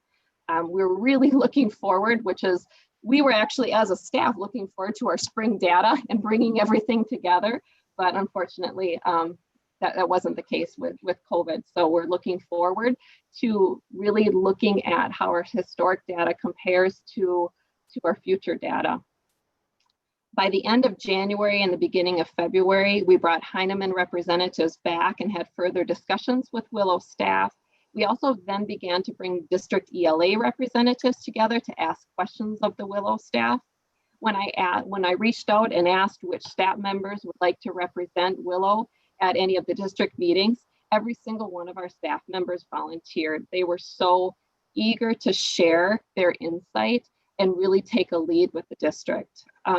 We also hosted multiple ELA representatives through observation. So teachers open up their classroom to district staff, to other classroom, their colleagues, to come in, and they really wanted to show them what this resource looks like. Then the ELA representatives, as we looked at their feedback, it was just overall just incredible. Some things that they noted was the great conversations that were taking place amongst staff, how engaging the texts were, how the opportunities to practice independently after seeing and hearing the text with the teacher were really intensified. So I just really wanted to share how proud I was of the work of the Willow teachers and what they did on this pilot. It was challenging. There were lots of unknowns. We called it messy learning, but their outlook was just constantly positive.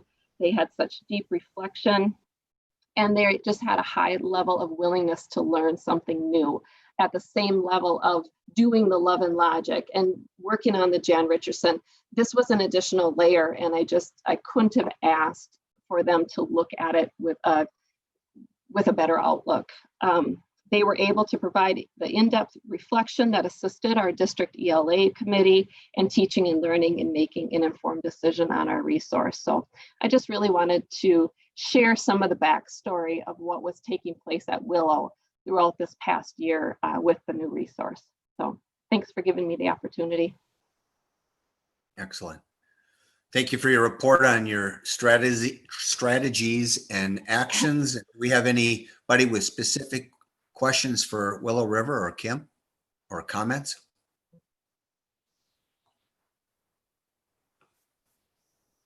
I like Mr. Rogers too, but we did not. Yeah. Well, don't take the lack of comments or questions adversely necessarily. You know, when we get the reports of the different schools, we joke a little bit about certain things, but it is very difficult. It's not like we're singling out one school over the other. It's like, who's your favorite child?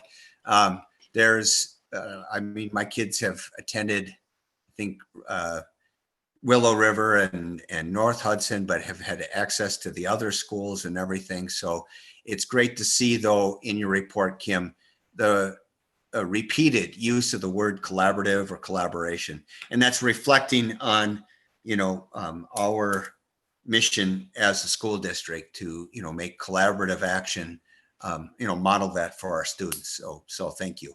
Well, this is Sue. I will make one comment, and I will say I'm repeatedly hear great enthusiasm, and I thank you for that, Kim. But I have to say, because of COVID, I missed the art and music festival this year. I always love coming to that. I know it was, yeah, we let out on Tuesday or Wednesday, and we were all set. Everything was decorated, ready to go, because it was on Friday night. We still have the art, some of the art in the back room.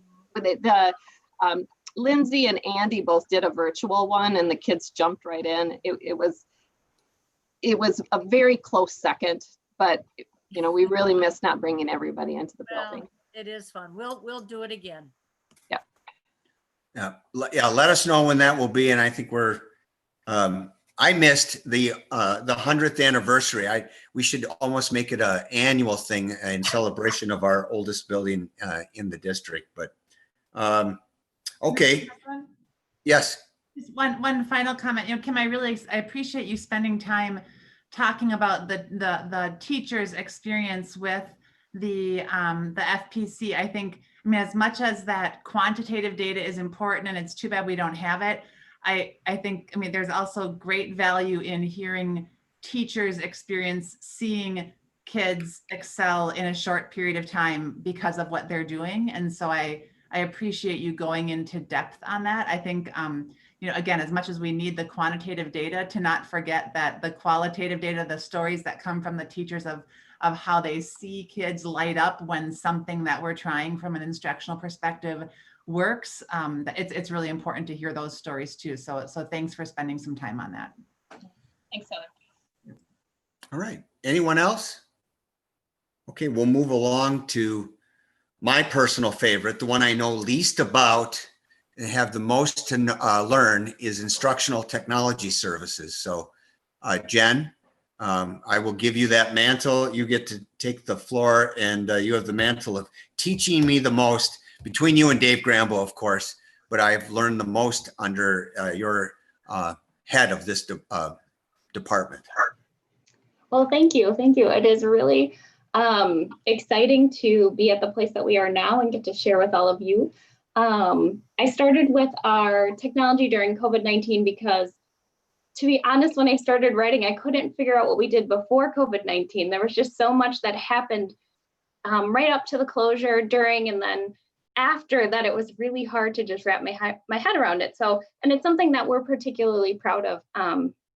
Our team worked incredibly hard, supporting teachers, supporting families, and I'm so proud of them and all of the things that they did to really keep things moving.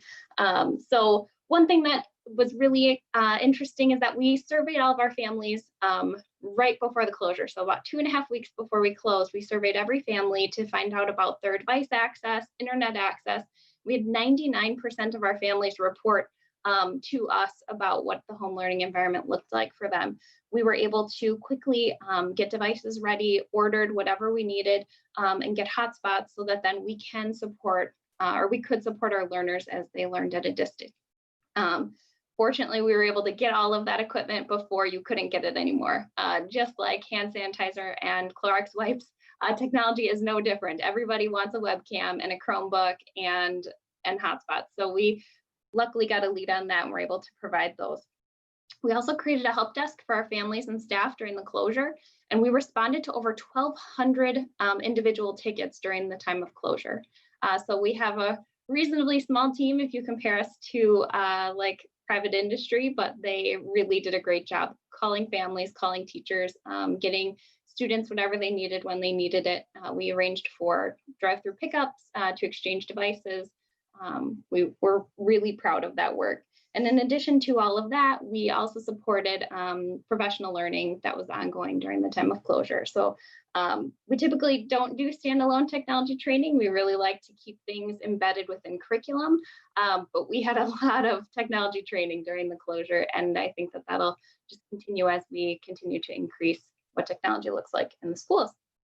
And one thing that we noticed is that we thought we were going to have to do all of this planning for virtual or distance learning snow days.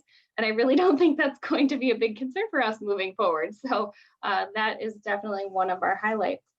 Prior to our COVID closure, actually last summer, we held the Western Wisconsin Educational Technology Summit at the high school. We had well over 200 teachers from various districts. It's a partnership with some of our neighboring districts, and it was amazing. We had over 125 Hudson School District staff members attend and get professional learning, and it was a really great event. So while we had to cancel it for this summer, we're really excited to have it again next summer.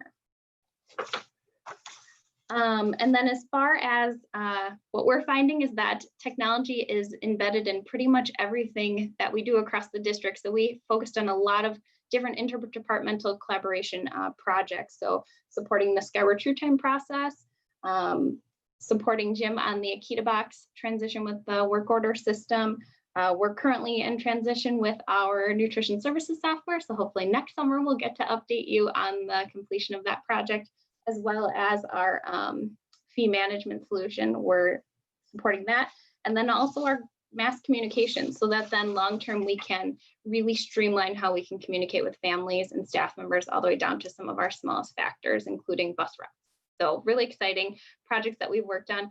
As Jim mentioned, we also just wrapped up on Friday the middle school Bell-In PA project. So I'm really excited to help make that system better. As far as our technology for students, we successfully collected 3,432 Chromebooks in June from our middle school and high school students because we had to turn those back into the leasing company so we could get our new ones. That was through a drive-through process, and we weren't really sure how many we were going to get back. And so we're really going in the right direction. We only deployed 3,570 something to students. So that's really not a bad number that we didn't get back. We're still getting more and more back every day. And additionally, we also deployed more than 400, or procured and deployed more than 400 Chromebooks to our elementary buildings. Not all of them went out, but we do have those available and ready for future. And then just to wrap things up, one of our big system updates, we worked really hard and got a lot of feedback from staff and families about our Skyward registration process. If you have registered your children using the Skyward system, you know that sometimes it can be a little bit challenging and it doesn't look right on a cell phone, but it looks great on a computer, and things just weren't exactly what we would want for families. So we had a new staff member come on, her name was Andrea Newman, and she really dug in and redesigned that entire system and improved the process. The feedback has been really great. So if you haven't registered your kids for next year, please do so. You probably got a reminder today, but we're really excited about that process. And then last but not least, as you know, cyber attacks do not go away just because we're not in school. So we continued our simulated phishing attacks for staff members. And like I said before, when we started all of this in 2018, we had 30% of staff click on those simulated links. And in our most recent campaign, we only had 3.2% of our staff click on those malicious links. So we're really, like, teachers are really, and staff members are hyper aware as to what they're getting in their email. They're calling, they're emailing us just to say, is this real? Is, you know, no, Jamie Johnson is not emailing you for an iTunes gift card. That's not a real thing, even though it might feel like it, it's okay. And then what we're also noticing that's really exciting is just on that campaign, we had 165 staff members report to us, oh, this looks malicious. They have a way of doing that through their email. So it's really exciting for us. We send them a little Swedish fish and a little thank you note of appreciation every time they report a simulated email to us. So like I said, we've had a pretty busy year. There's a lot of things that I didn't quite touch on, but you'll have the document. But I couldn't be more proud of what we've accomplished this year and what we're looking for and planning for next year. So thanks.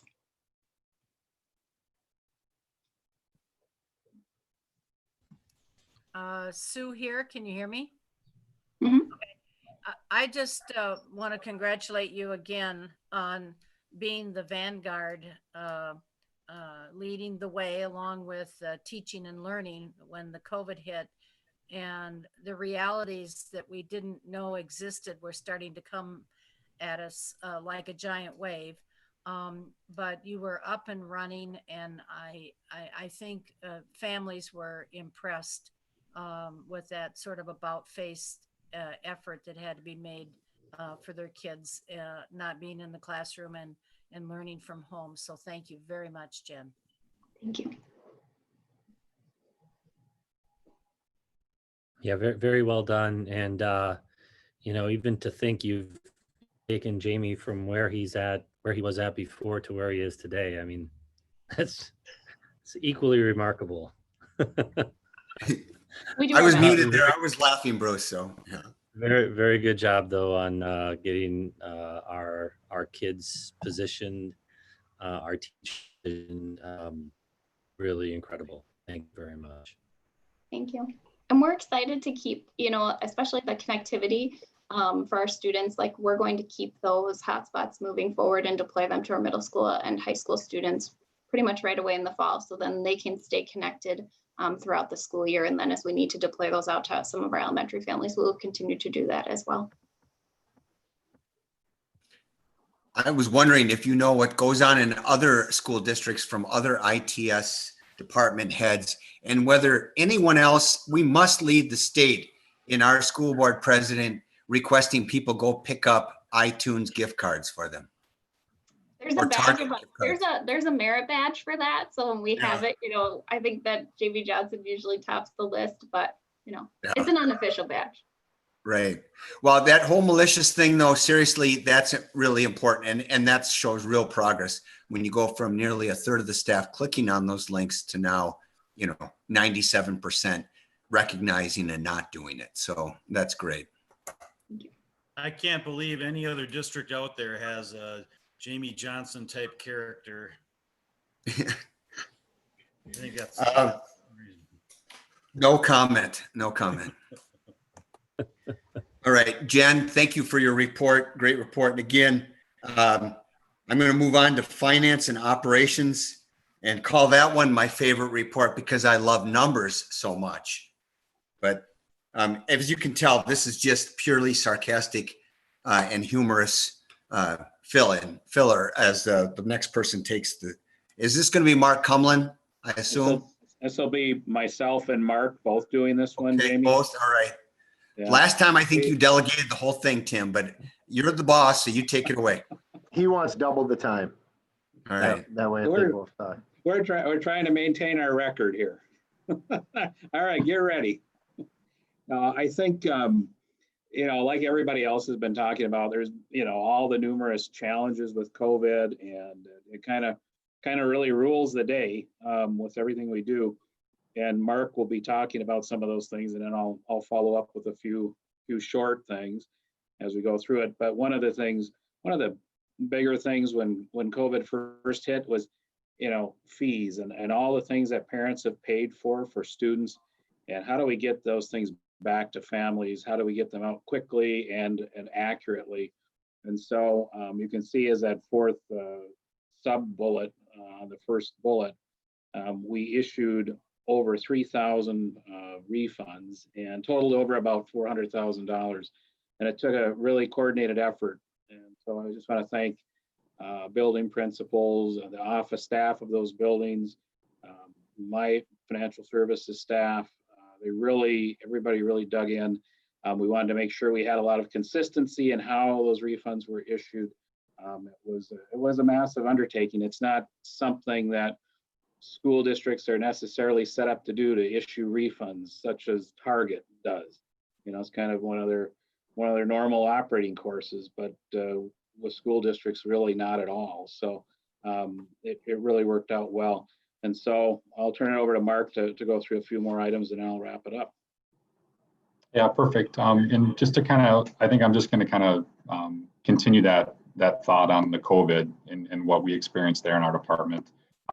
As you can imagine, the financial services staff, we are very systematic in the work we do. We're working with budgets, we're working with payrolls, accounts payable, accounting, so when this whole thing happened, at least in our department, and things started to become inconsistent, and we'd say one thing in the morning, we'd change it in the afternoon, and then, oh wait, we'd change it 2 days later on everybody in our department. It naturally created some challenges. So we started trying to really focus on, key concepts like, flexibility, adaptability, kind of these things that we needed to help our department become successful and do some of those things like Tim just mentioned in issuing those refunds.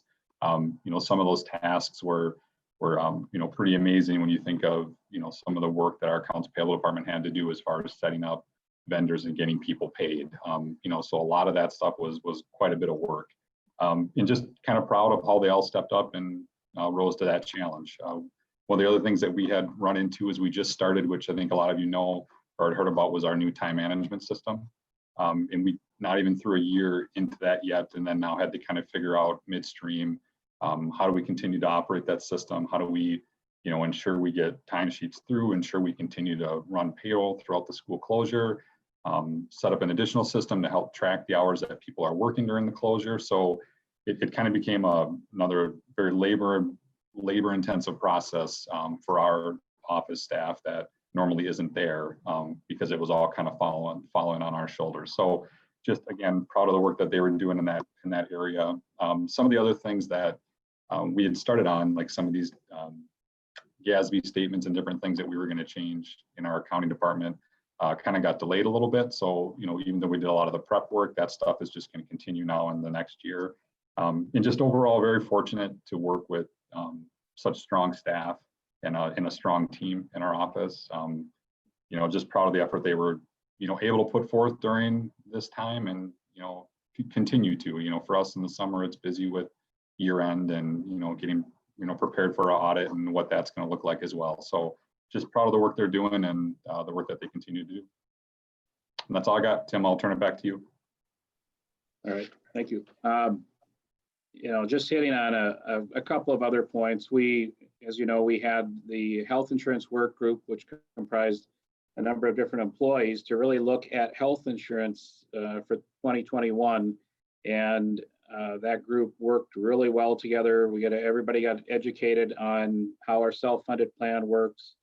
And we were able to come up with a number of different options that will save about approximately $270,000 going into 2021.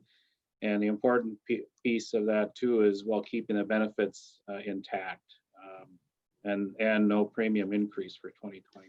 So that was really, again, a big thank you to that group that spent time learning about it, working through it. They were very energetic. I got some new ideas to push some information out on a periodic basis. So to give people a better idea of what's available through our plan, and to kind of help, certainly help with costs as well. So one of the other things was the Safe Routes to Schools, the TAP funding. It was really, really positive to collaborate with the city staff on that. As you remember, we submitted about $500,000 in projects, and really good projects that will enhance safety for students on their way to school and on their way home, as well as a lot of these will also benefit the public in general. So we're hoping, we're on pins and needles hoping we're going to get that funding.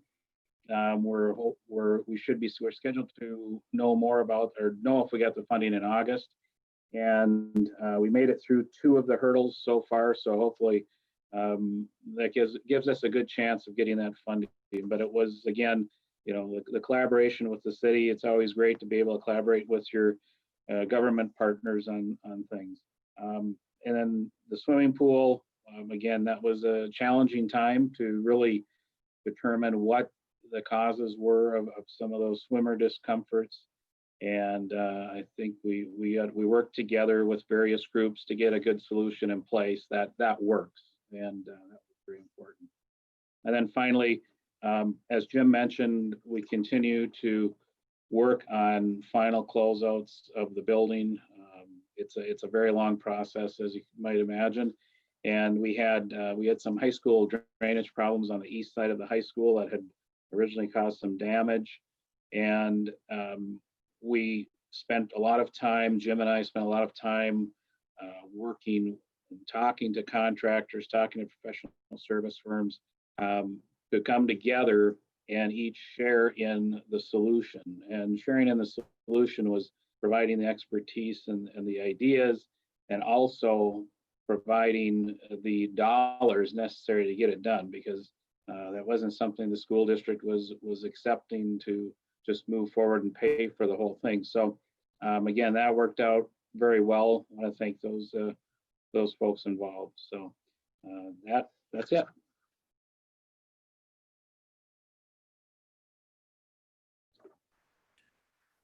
All right, other board members with comments or questions? Sue here. I just appreciated the narrative aspects of your reports, and thank you for going into a few details, Mark. It was greatly appreciated, because I think, well, speaking for myself as a board member, I don't always really know, all the serious behind the scenes, dedicated work that you all did to help us, help us address education during COVID. So thank you. Other board members? I guess I will make a comment, and we try to make these fun, have levity, and recognize again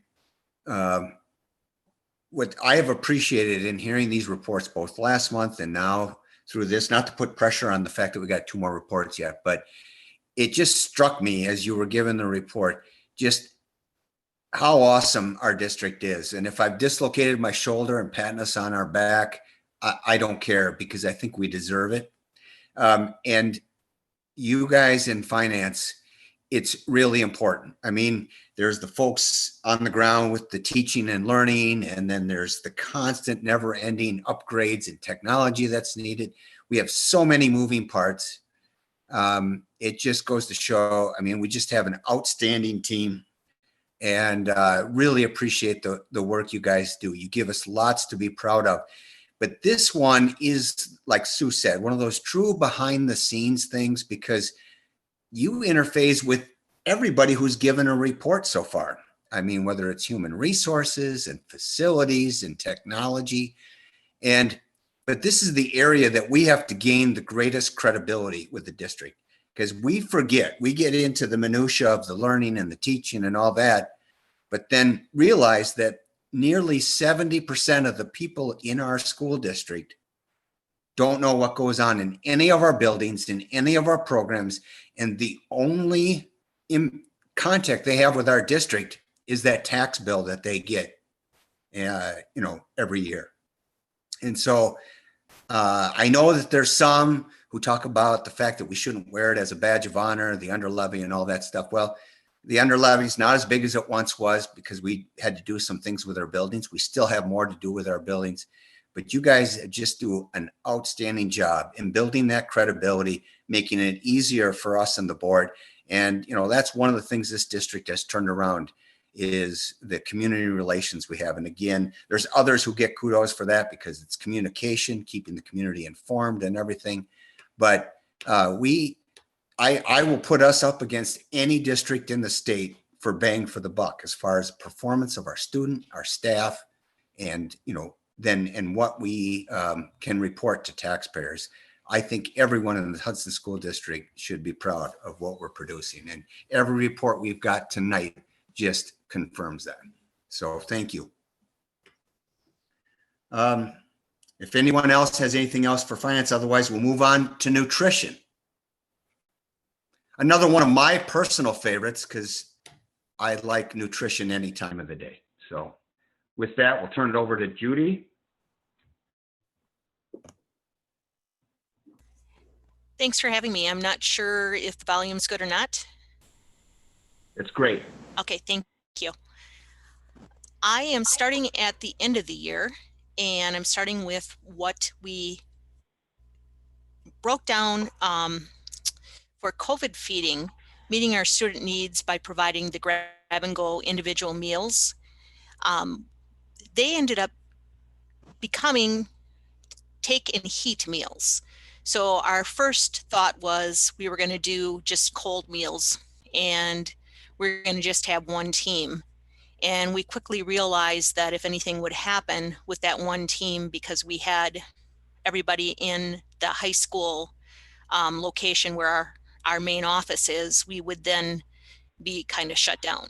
So we had to break our team into two teams. We had to have our district nutrition office team, and we are blessed to have an extra kitchen here at the high school.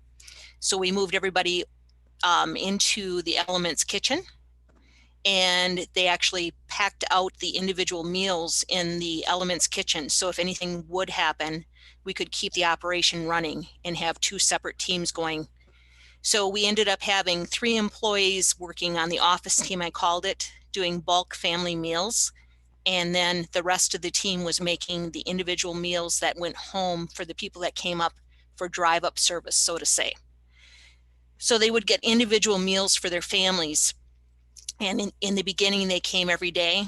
And then we condensed it to them coming just twice a week.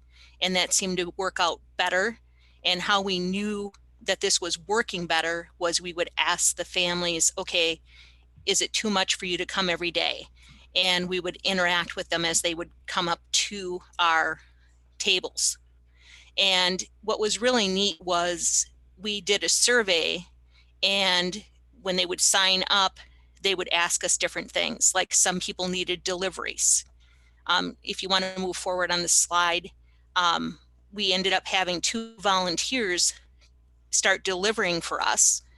And some people said, oh, you need to, we don't want like these individual meals that you see here where it says the 450 50 individual meals were packed out. They wanted to have the meals packed in bigger containers, and they just wanted to come once a week. So if they had a family of 9, they just wanted, maybe 15 pounds of vegetables in a big bag. So that's what we were doing in the kitchen. So the office team became bulk packing out for different people. And so as we were doing this, we just became a bigger operation, and it just became more centralized and more customized to what the parents wanted. And it was really neat to have the feedback from the community. This is an example of what the office team was doing once a week. This is I think it was the Asian chicken. This probably was teriyaki chicken. And we were also heating different foods up for them. Like we made the oatmeal cookies for them. And these are the containers we had to think of, what can we use? So we found some containers that we actually had in storage here on the right. And then we had to buy some containers on the left that people could actually heat the meals in, either in the oven or in the microwave. So a lot had to go into how do you ship it home? What do you make it in? Lots of things that people wouldn't really think about. And you can see we would be packing it out, and the 3 of us would pack it out once a week. And then it would go over to the other kitchen by pushing it into the hallway, and we would have no contact with the other team so that we could continue to stay as safe and separate from the team as possible. So the family bulk meals served, and the meals served for this whole COVID feeding, I should say, were about 57,568 meals was what our total meals were for our COVID feeding, which is a lot of people's needs were met. I think the most rewarding part for me was to see the little kids in the car as they would smile through the windows and wave at us. I gave our bulk family students Beanie Babies for one of the giveaways, just for something that I happened to have a bunch of, and they were just so cute. And it was just neat to see the kids and to hear the positive comments. And then they also would write comments in the surveys when they would sign up. So for me, it was very rewarding, and we knew we were meeting their needs, and to see the comments come back to us. And then that was the end of the year, and we're going to be starting up again on the 23rd with us. We also began our year with elementary breakfast. These are some ideas or some of the items we did. We did breakfast items like the fruit breads, zucchini bread, believe it or not. We did banana breads. We did an omelet is in the middle of the page there, and it's called a egg flip, and it's also muffins. The muffins are whole grain, of course. And breakfast participation, we exceeded our goal of 10% eating at each site, and the actual numbers you can see. And we served 56,000 meals for breakfast for our elementaries. And this was our first year of breakfast. And some of the items, it's funny that they actually call breakfast pizza a pizza. It's not pizza. It's actually eggs on a whole grain crust. But if you don't call it what it is, labeled for marketing purposes, the kids don't want to eat it. It's interesting. All our juice is vegetable blend, Wango mango, dragon fruit, and cherry star. And it's actually made with sweet potatoes or carrots. And we do that because it's another way to get vegetables into the students, and the kids actually like it. They do not like the Sunset Sip. Don't ask me why. So that's just another thing that we have been working on with our kids. We do taste testing with them, and we found some dried apples that they just love. And on to our next slide. This is a picture of taste testing. This is one of my events at the high school that I did. Those are brokers that are behind the table. We can get the brokers to come in for free, and they will assist us, and they will bring the food in for free.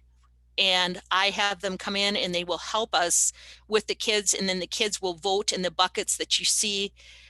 They're white buckets, and they'll drop their tickets in, and they will vote. And I will do this at all the schools. Some of the items, these are actual photos of the food or marketing materials of the food, but that's what the food looks like. So we added the Tyson chicken drumsticks, the twisted cheese, which is another way to serve a cheese product instead of a crustless grilled cheese. And that's the pizza that I was talking about in the middle on the bottom. It isn't pizza, but that's what the kids think it is. And the taco sticks are actually taco meat with cheese in the middle of it, and it's rolled around a flour tortilla. So it's almost like a flour, it's almost like a soft taco. And the next slide is, I had tried to show you this at the last board meeting, but I didn't have a close-up shot of it. This is how we hung the nutrition education materials. It's actually a shower curtain that one of the leads came up with, and she hung it in the salad bar. And what she did was she hung all of the nutrition signs that tell the students about what the serving sizes are on it, so that the students can then see what to take, so that they know. And all our students, when we did our student groups with the students, then knew what each portion was, and they understood they could have more than that, but they needed at least that much to be a half a cup. So it was helping them with serving sizes. And the nutrition team growth through training. Our team has yearly training a couple times a year, and we did our own survey, and it was anonymous, so they could write whatever they wanted to on it and felt free to write whatever. And there was no way to track who wrote whatever. And the goal was so that they felt free to share, are we meeting your needs through training? And they came back and they shared that they wanted more training on food safety, and they really liked the training that we did at the beginning of the year. So we're going to continue with training, and there's some more training pictures on the next slide. And we're going to continue with the training. They did a lot of knife skills. They need more.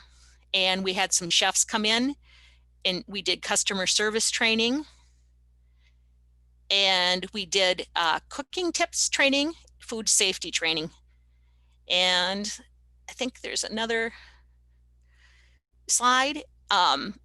Basically, we're here to make sure that we're working on improving the quality. We want to do more cooking training with them and more scratch cooking.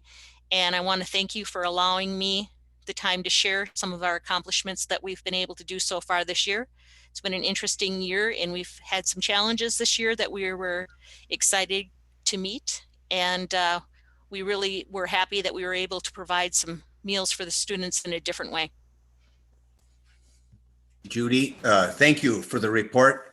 Great report. I have to say it's the only report so far in which I've both salivated and shed a tear during the report. But very proud of our district and what you did in the delivery of the meals, and your story about the young children in the car really got to me. So I was glad I was on mute at that point. My voice would have been a little shaky. But do other board members have comments to make? Mr. President? Yes, Rob. So Judy, just a couple quick things. Great foresight to divide your team into two teams, just from a redundancy standpoint if something would have happened. That was great planning in advance. So congratulations on that. Really great to see the voice of student taken into consideration with all the food trials and other stuff that's happening. Very good there. And then how creative with the serving size. I think that's just brilliant. So all in all, great job. Thank you. Thank you. Other board members? Okay, I'm not hearing any, but again, excellent report. Judy, thank you for all your good work. And Jamie, I just got one thing to ask. With going to more bulk foods going out to, I mean, I'm assuming we're going through a lot less styrofoam or packaging as that increases. Is that true?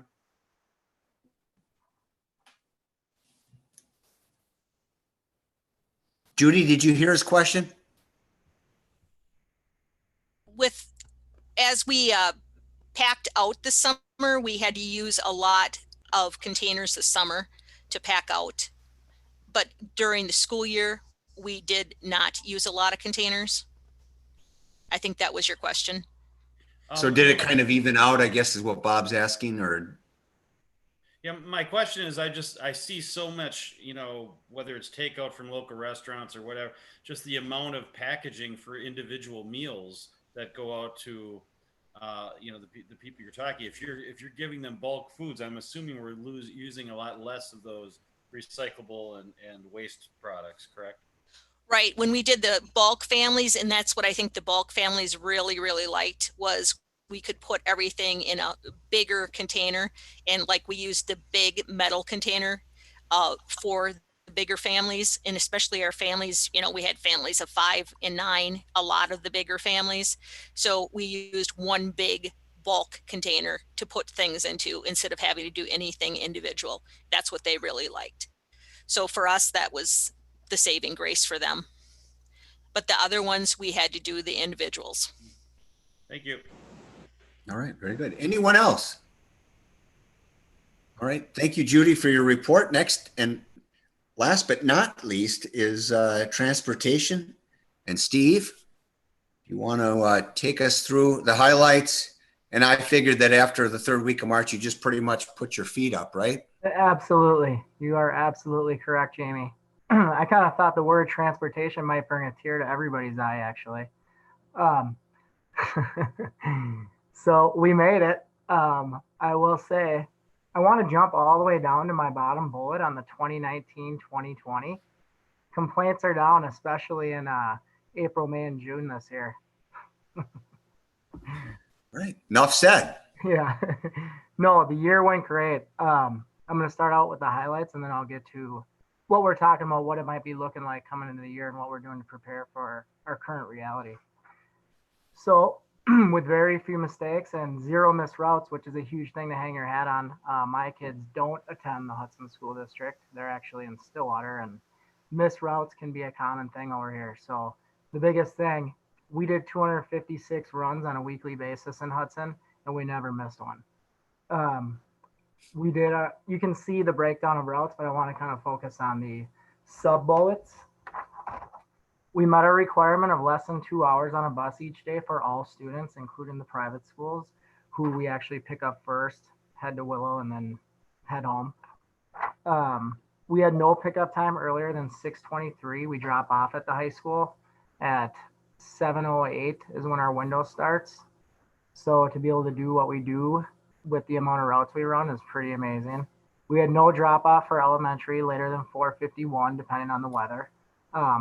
Typically on average, we're dropped off by 4:51 and buses are back to the garage by 5:05. The biggest things, and thanks to your guys' support of implementing this, when I started, I remembered just the idea of working in the transportation department, which I had no experience in, was a lot to handle. But then the implementation of Tyler Drive, tablets, scan cards was a lot to wrap my head around too. But the support that's been offered at the school district has really supported me on that and made it work. We rolled out the school bus ID cards across the whole entire district. Being a teacher myself, I know that doesn't, you can do that and just hand it to the schools and let it run, or you can do it well and you can put some training in place and build some little things is what we did. We actually had a YMCA transition student, one of our adult transition students, help me out with this. We created a training video. He ended up working at Safeway. They do on-the-job placement during the day. And I pitched it to his parents. Hey, he's obsessed with buses and he's really interested, and he's a big technology guy. What would you think if he assisted me on making this video that all the elementary students will watch on how these scan cards work? And they were totally supportive of it, and it went great. And that's exactly what we did. We sent the video out, we sent the cards out. At the building level, none of this is possible without building secretaries. You give them something and they get it done. And that's something, there's something to say there.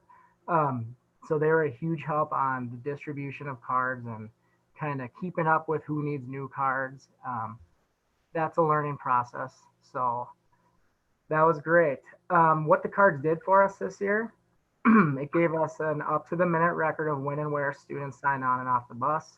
One example I can think of, as much as you don't want to know how that helps you, because typically that means that someone's missing or a parent has a concern about where their kid is. We got a phone call about a middle school student. Her parents called pretty upset. Dad's wondering where she is. I was able to look up where she scanned on or off the bus, realized she hadn't scanned on at the school where she should have. Contacted Safeway because, you know, the technology is one check, but you always got to follow through with the personal piece. They radioed the driver. He affirmed that, yeah, no, I know who that is, and she didn't board the bus today. Came to find she just didn't tell her parents that she was walking home with a friend. So ended up good, but that scan piece came in handy. We got our money's worth right there on that phone call, if you ask me. Also, this is an instant alert to the driver when somebody boards or unboards at a stop that isn't theirs.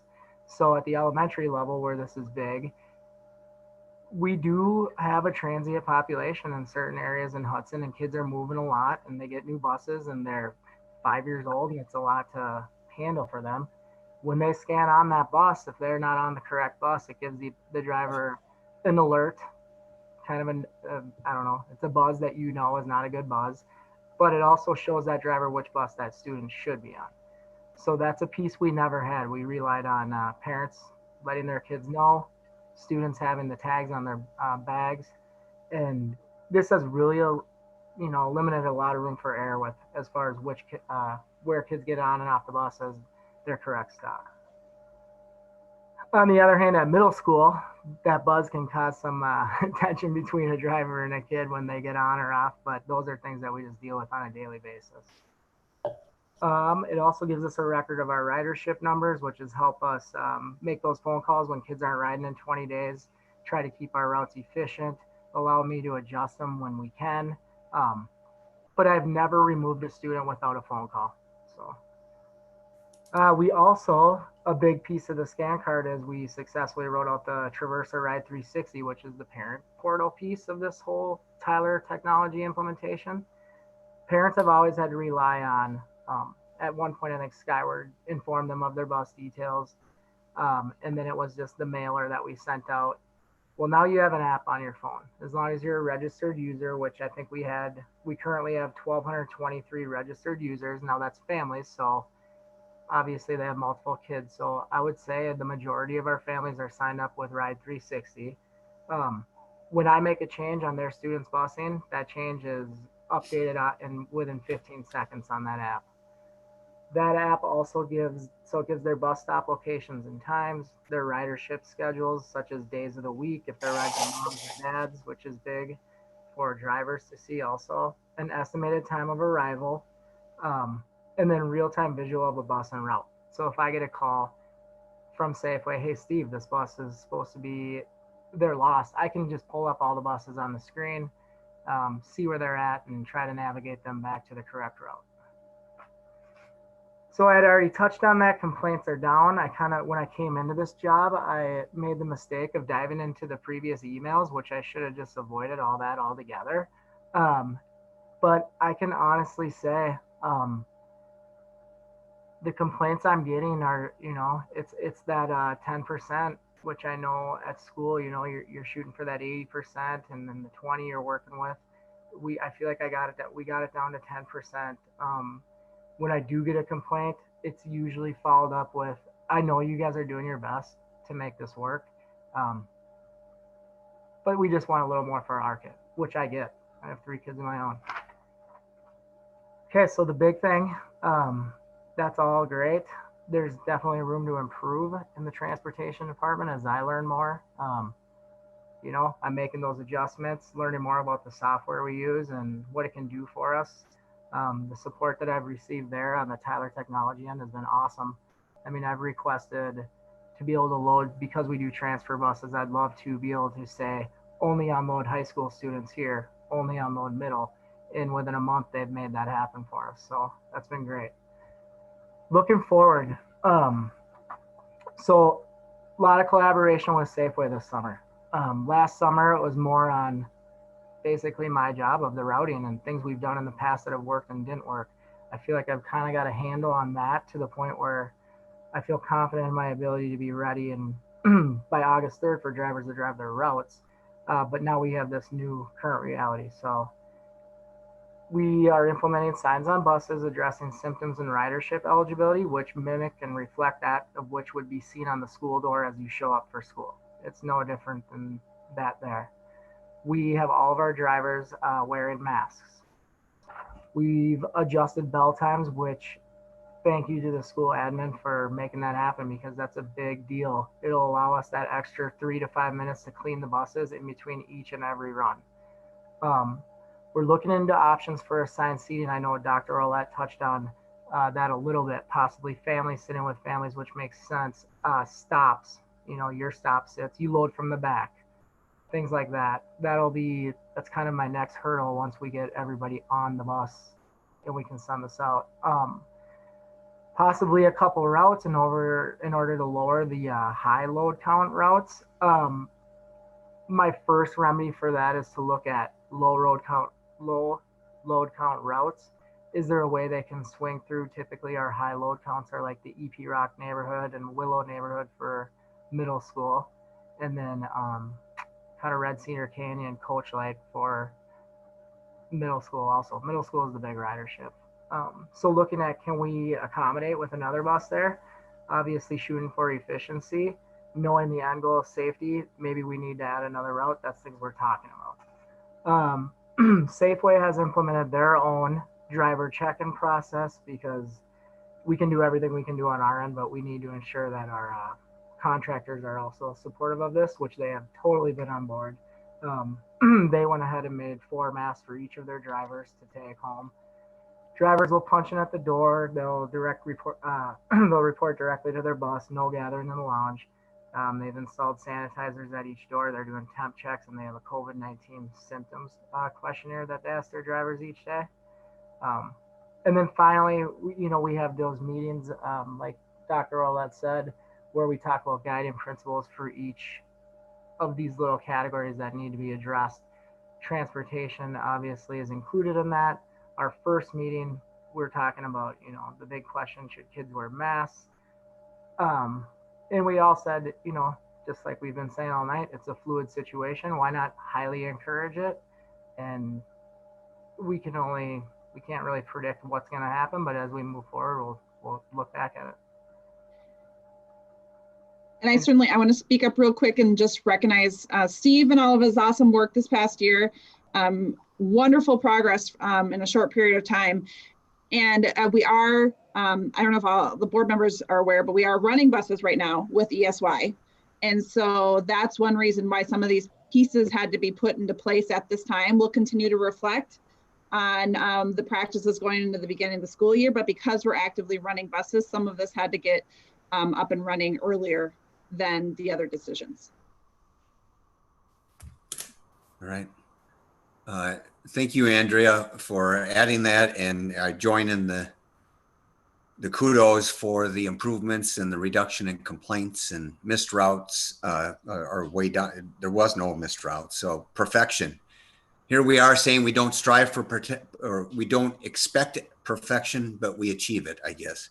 So questions or comments from board members?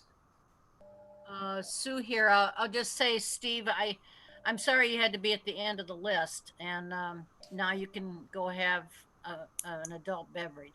But anyway, thank you for your dedication to all of this. And, I thought the worst job for you was going to have to repack all this in a way to make it work, and the accountability and where are the kids and so on. And you did that fantastically, and then you get hit with the whole new world of COVID. So thank you for just staying in there and fighting through all these new things that come your way. No, absolutely. Thank you. And to piggyback off what Jamie said, like I said, I'm in Stillwater. I'm not sure if anybody's picked a paper up in the last couple months, but to have a school board like this in Hudson that functions the way it does and continues to move towards the common goal is great, where if you've seen what's going on over here, it's a little different. So I think your community greatly appreciates what you guys are doing. Other comments or questions? Steve, I was just wondering on that last point, understanding that our plan for coming back in the fall is a work in progress. And the fact that you're now testing routes and using bus transportation this summer. Understanding that right now where you're at for the recommendation is a strong encouragement. And I'm just going to say that personally, what happened to me in the last week has given me different perspective on this issue. And so I'm more easily able to put myself as a parent of a child that lives in a household where somebody is COVID vulnerable. And why would we not be conditioning? You want to ride public transportation, you wear a mask. Bottom line, sorry that you don't like it, but it's for up to an hour. And I wouldn't appreciate very much having my kid sitting, whether it's one seat apart or whatever, from somebody who is shouting and singing on the bus and is not wearing a mask. That would bother me as a parent. And I think we're opening ourselves up to a lot of criticism. And we already have a reduced number of people that want to do it. And that's great. I respect the families that want to drive their own kids to school. But why would we not say for that hour 15 possible that you could be on the bus? Some kids are on the bus a lot less than that. That you're just going to have to wear a mask. And if you don't, I'm sorry, find another way of getting your kid to school. Well, and I think that's certainly, I mean, we have the decision-making processes, and that's a lot of conversation that we've been having. And I think what we know now is that 2 weeks from now, it'll be very different than even the landscape we face right now. So I think it seems to be, I think most students at this time are wearing the masks on the bus, but certainly want to let the process continue with the COVID decision-making meetings so that we can fully vet all the different options, because it does get complicated. But I certainly hear your points, Mr. President, and I think that those will definitely be part of the conversation as we're moving forward. No, and that's why I appreciate the fact that, you got to try something. So I appreciate the fact that let's try it and see where we make it a strong encouragement, which is another word for saying you can wear it if you want to, and seeing what kind of compliance you get. Who knows? Maybe you will get common sense. Sometimes we get more common sense from kids under the age of 18 than we get from parents over the age of 30. So we'll see. Is there any other questions or comments just about the overall transportation report? Again, just more good news, and great job, Steve. Thank you. All right. I'm not hearing any, so I guess we're able to move on to our action. We have 4 portions. The first is always the consent items, and hopefully someone who does great proofreading, and I'm not going to name names of board members, but I know there are a couple who do a much better job than I do. But if there was any mistakes caught, hopefully Tim Miner was contacted. The changes have been made. But I would entertain a motion to approve the consent with the language in the motion that's on the screen. Mr. President? Yes, Rob. I move approval of the consent items and that the Chief Financial and Operations Officer be authorized to pay bills in the amount of $4,382,107.01. Okay. Is there a second? Second. Right, there's been a motion, a second. All those in favor of approving the consent items and the spending in the amount indicated by Member Brown, indicate by saying aye. Aye. Aye. And those, hopefully you're unmuted. And those that against, same sign. Hearing none, the consent items are approved.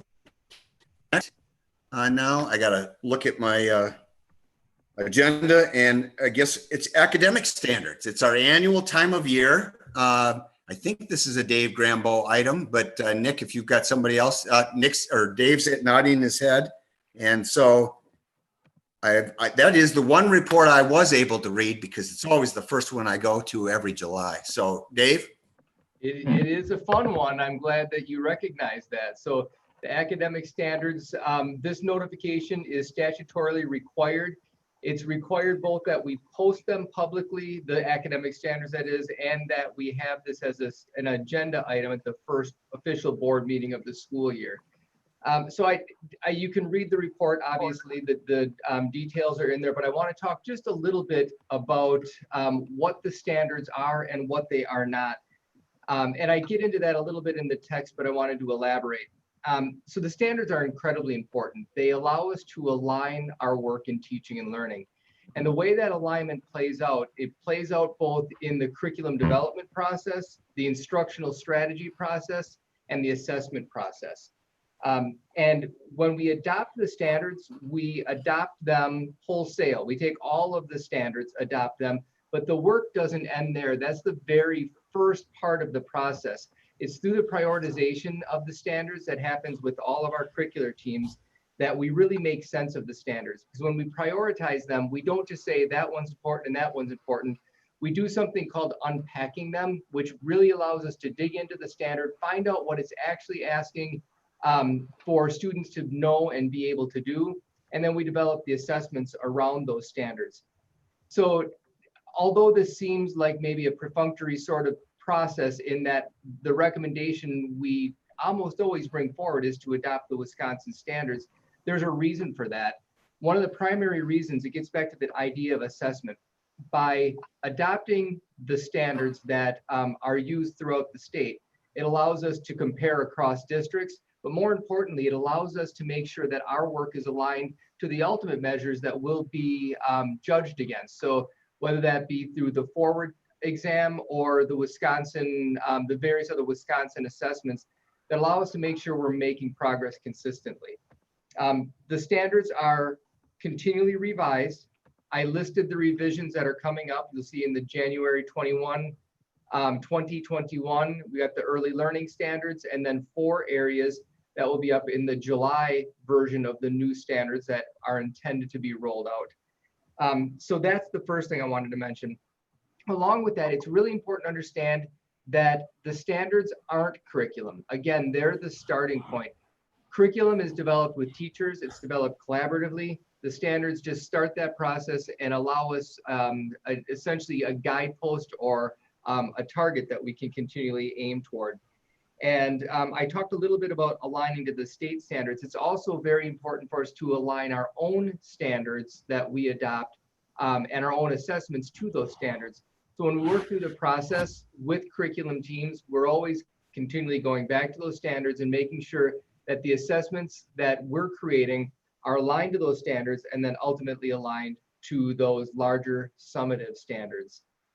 With that, I have a recommendation that we would maintain the Wisconsin academic standards as the academic standards used in the Hudson School District for the 2020-21 school year. I also placed a link there in the memo that will allow you to look at the current posting that is on the webpage. If the recommendation holds, and this is what you ultimately decide, there would really be no need to update that other than the date. And with that, I'll open up to questions. Any questions for Dave? Yes, I have one. David, do I recall you saying that we had, I don't know, an advisory group or somebody that at the health education curriculum or will be? I know we have COVID interruption, but is that something that's going to be a focus, especially in light of the data that we have before us from the Yarbus reports? Yeah, so a couple of things, and good question. Thank you, Sue. A couple of things to that. One, we have our Teaching and Learning Advisory Council, and that group will be reviewing all of our curricular recommendations. So we'll be bringing that to that team as well. We're also engaging our educators with a lot of work around the health standards as well. Having said all that, there is actually a need on, not necessarily on an annual basis, but on a regular basis to pull together a team that specifically focuses on health curriculum, and that we're looking at implementing this year. We don't have the specific plan in place, but that's something that we're looking to do because the timing would be perfect when the new standards come out. We want to wait until we're sure that the timeline is accurate because that work wouldn't be as meaningful if we didn't put the standards in the hands of the folks on that team. Sometimes this timeline from DPI gets adjusted a little bit. So we want to make sure that we're solid with that. So just to confirm, you're looking for a motion that would have to do with standards, not curriculum, and the health education standards are the same ones that have been in place since 2011. They're not set to be changed till July 2021. Is that correct? Right. Yeah, that is correct. So yeah, the motion that we're looking for is related to the standards, but I do share where we are with the updates because essentially, if we adopt those standards and the standards that are adopted at the state level, we've proactively adopted those 2021 standards. Okay, very good. Yes, Heather. Had a motion yet? Because if not, I will make one. Okay. I don't think we have. So I move to accept administration's recommendation that we maintain Wisconsin academic standards as the academic standards used in the Hudson School District for the 2020-2021 school year. Second by Sue. There's been a motion and a second. Is there any further discussion? Hearing none, all those in favor say aye. Aye. Aye.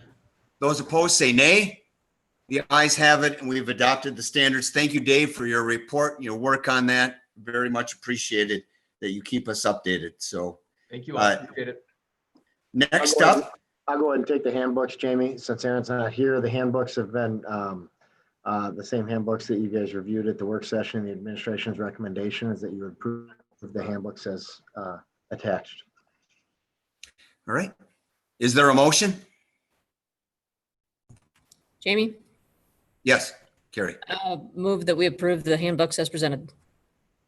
Very good. And is there a second? Second by Okay. Sue. Second by Sue. Thank you, Sue. And we've discussed this at the last work session. Any further discussion anyone has before we vote on this motion? I'm not seeing anyone raise their hand. So all those in favor of approving the handbooks as presented now, indicate aye. Aye. Aye. Aye. Those opposed, same sign, aye. Hearing none, the motion passes. Now on to our final agenda item, which is approval of policies 412.1, 420, 421, 421.1, 421.2, and 423, as well as Rule 420 on placement and credit. This is the first reading of those student policies. Again, these were presented by Andrea at our work session. Andrea, do you have anything to add, any updates on those? The only update that I did is something that we're trying to do systematically is to change the pronouns to be more reflective of the he, she, they, them. So then we went through that with each of these policies. And so we're just going to make that a practice going forward.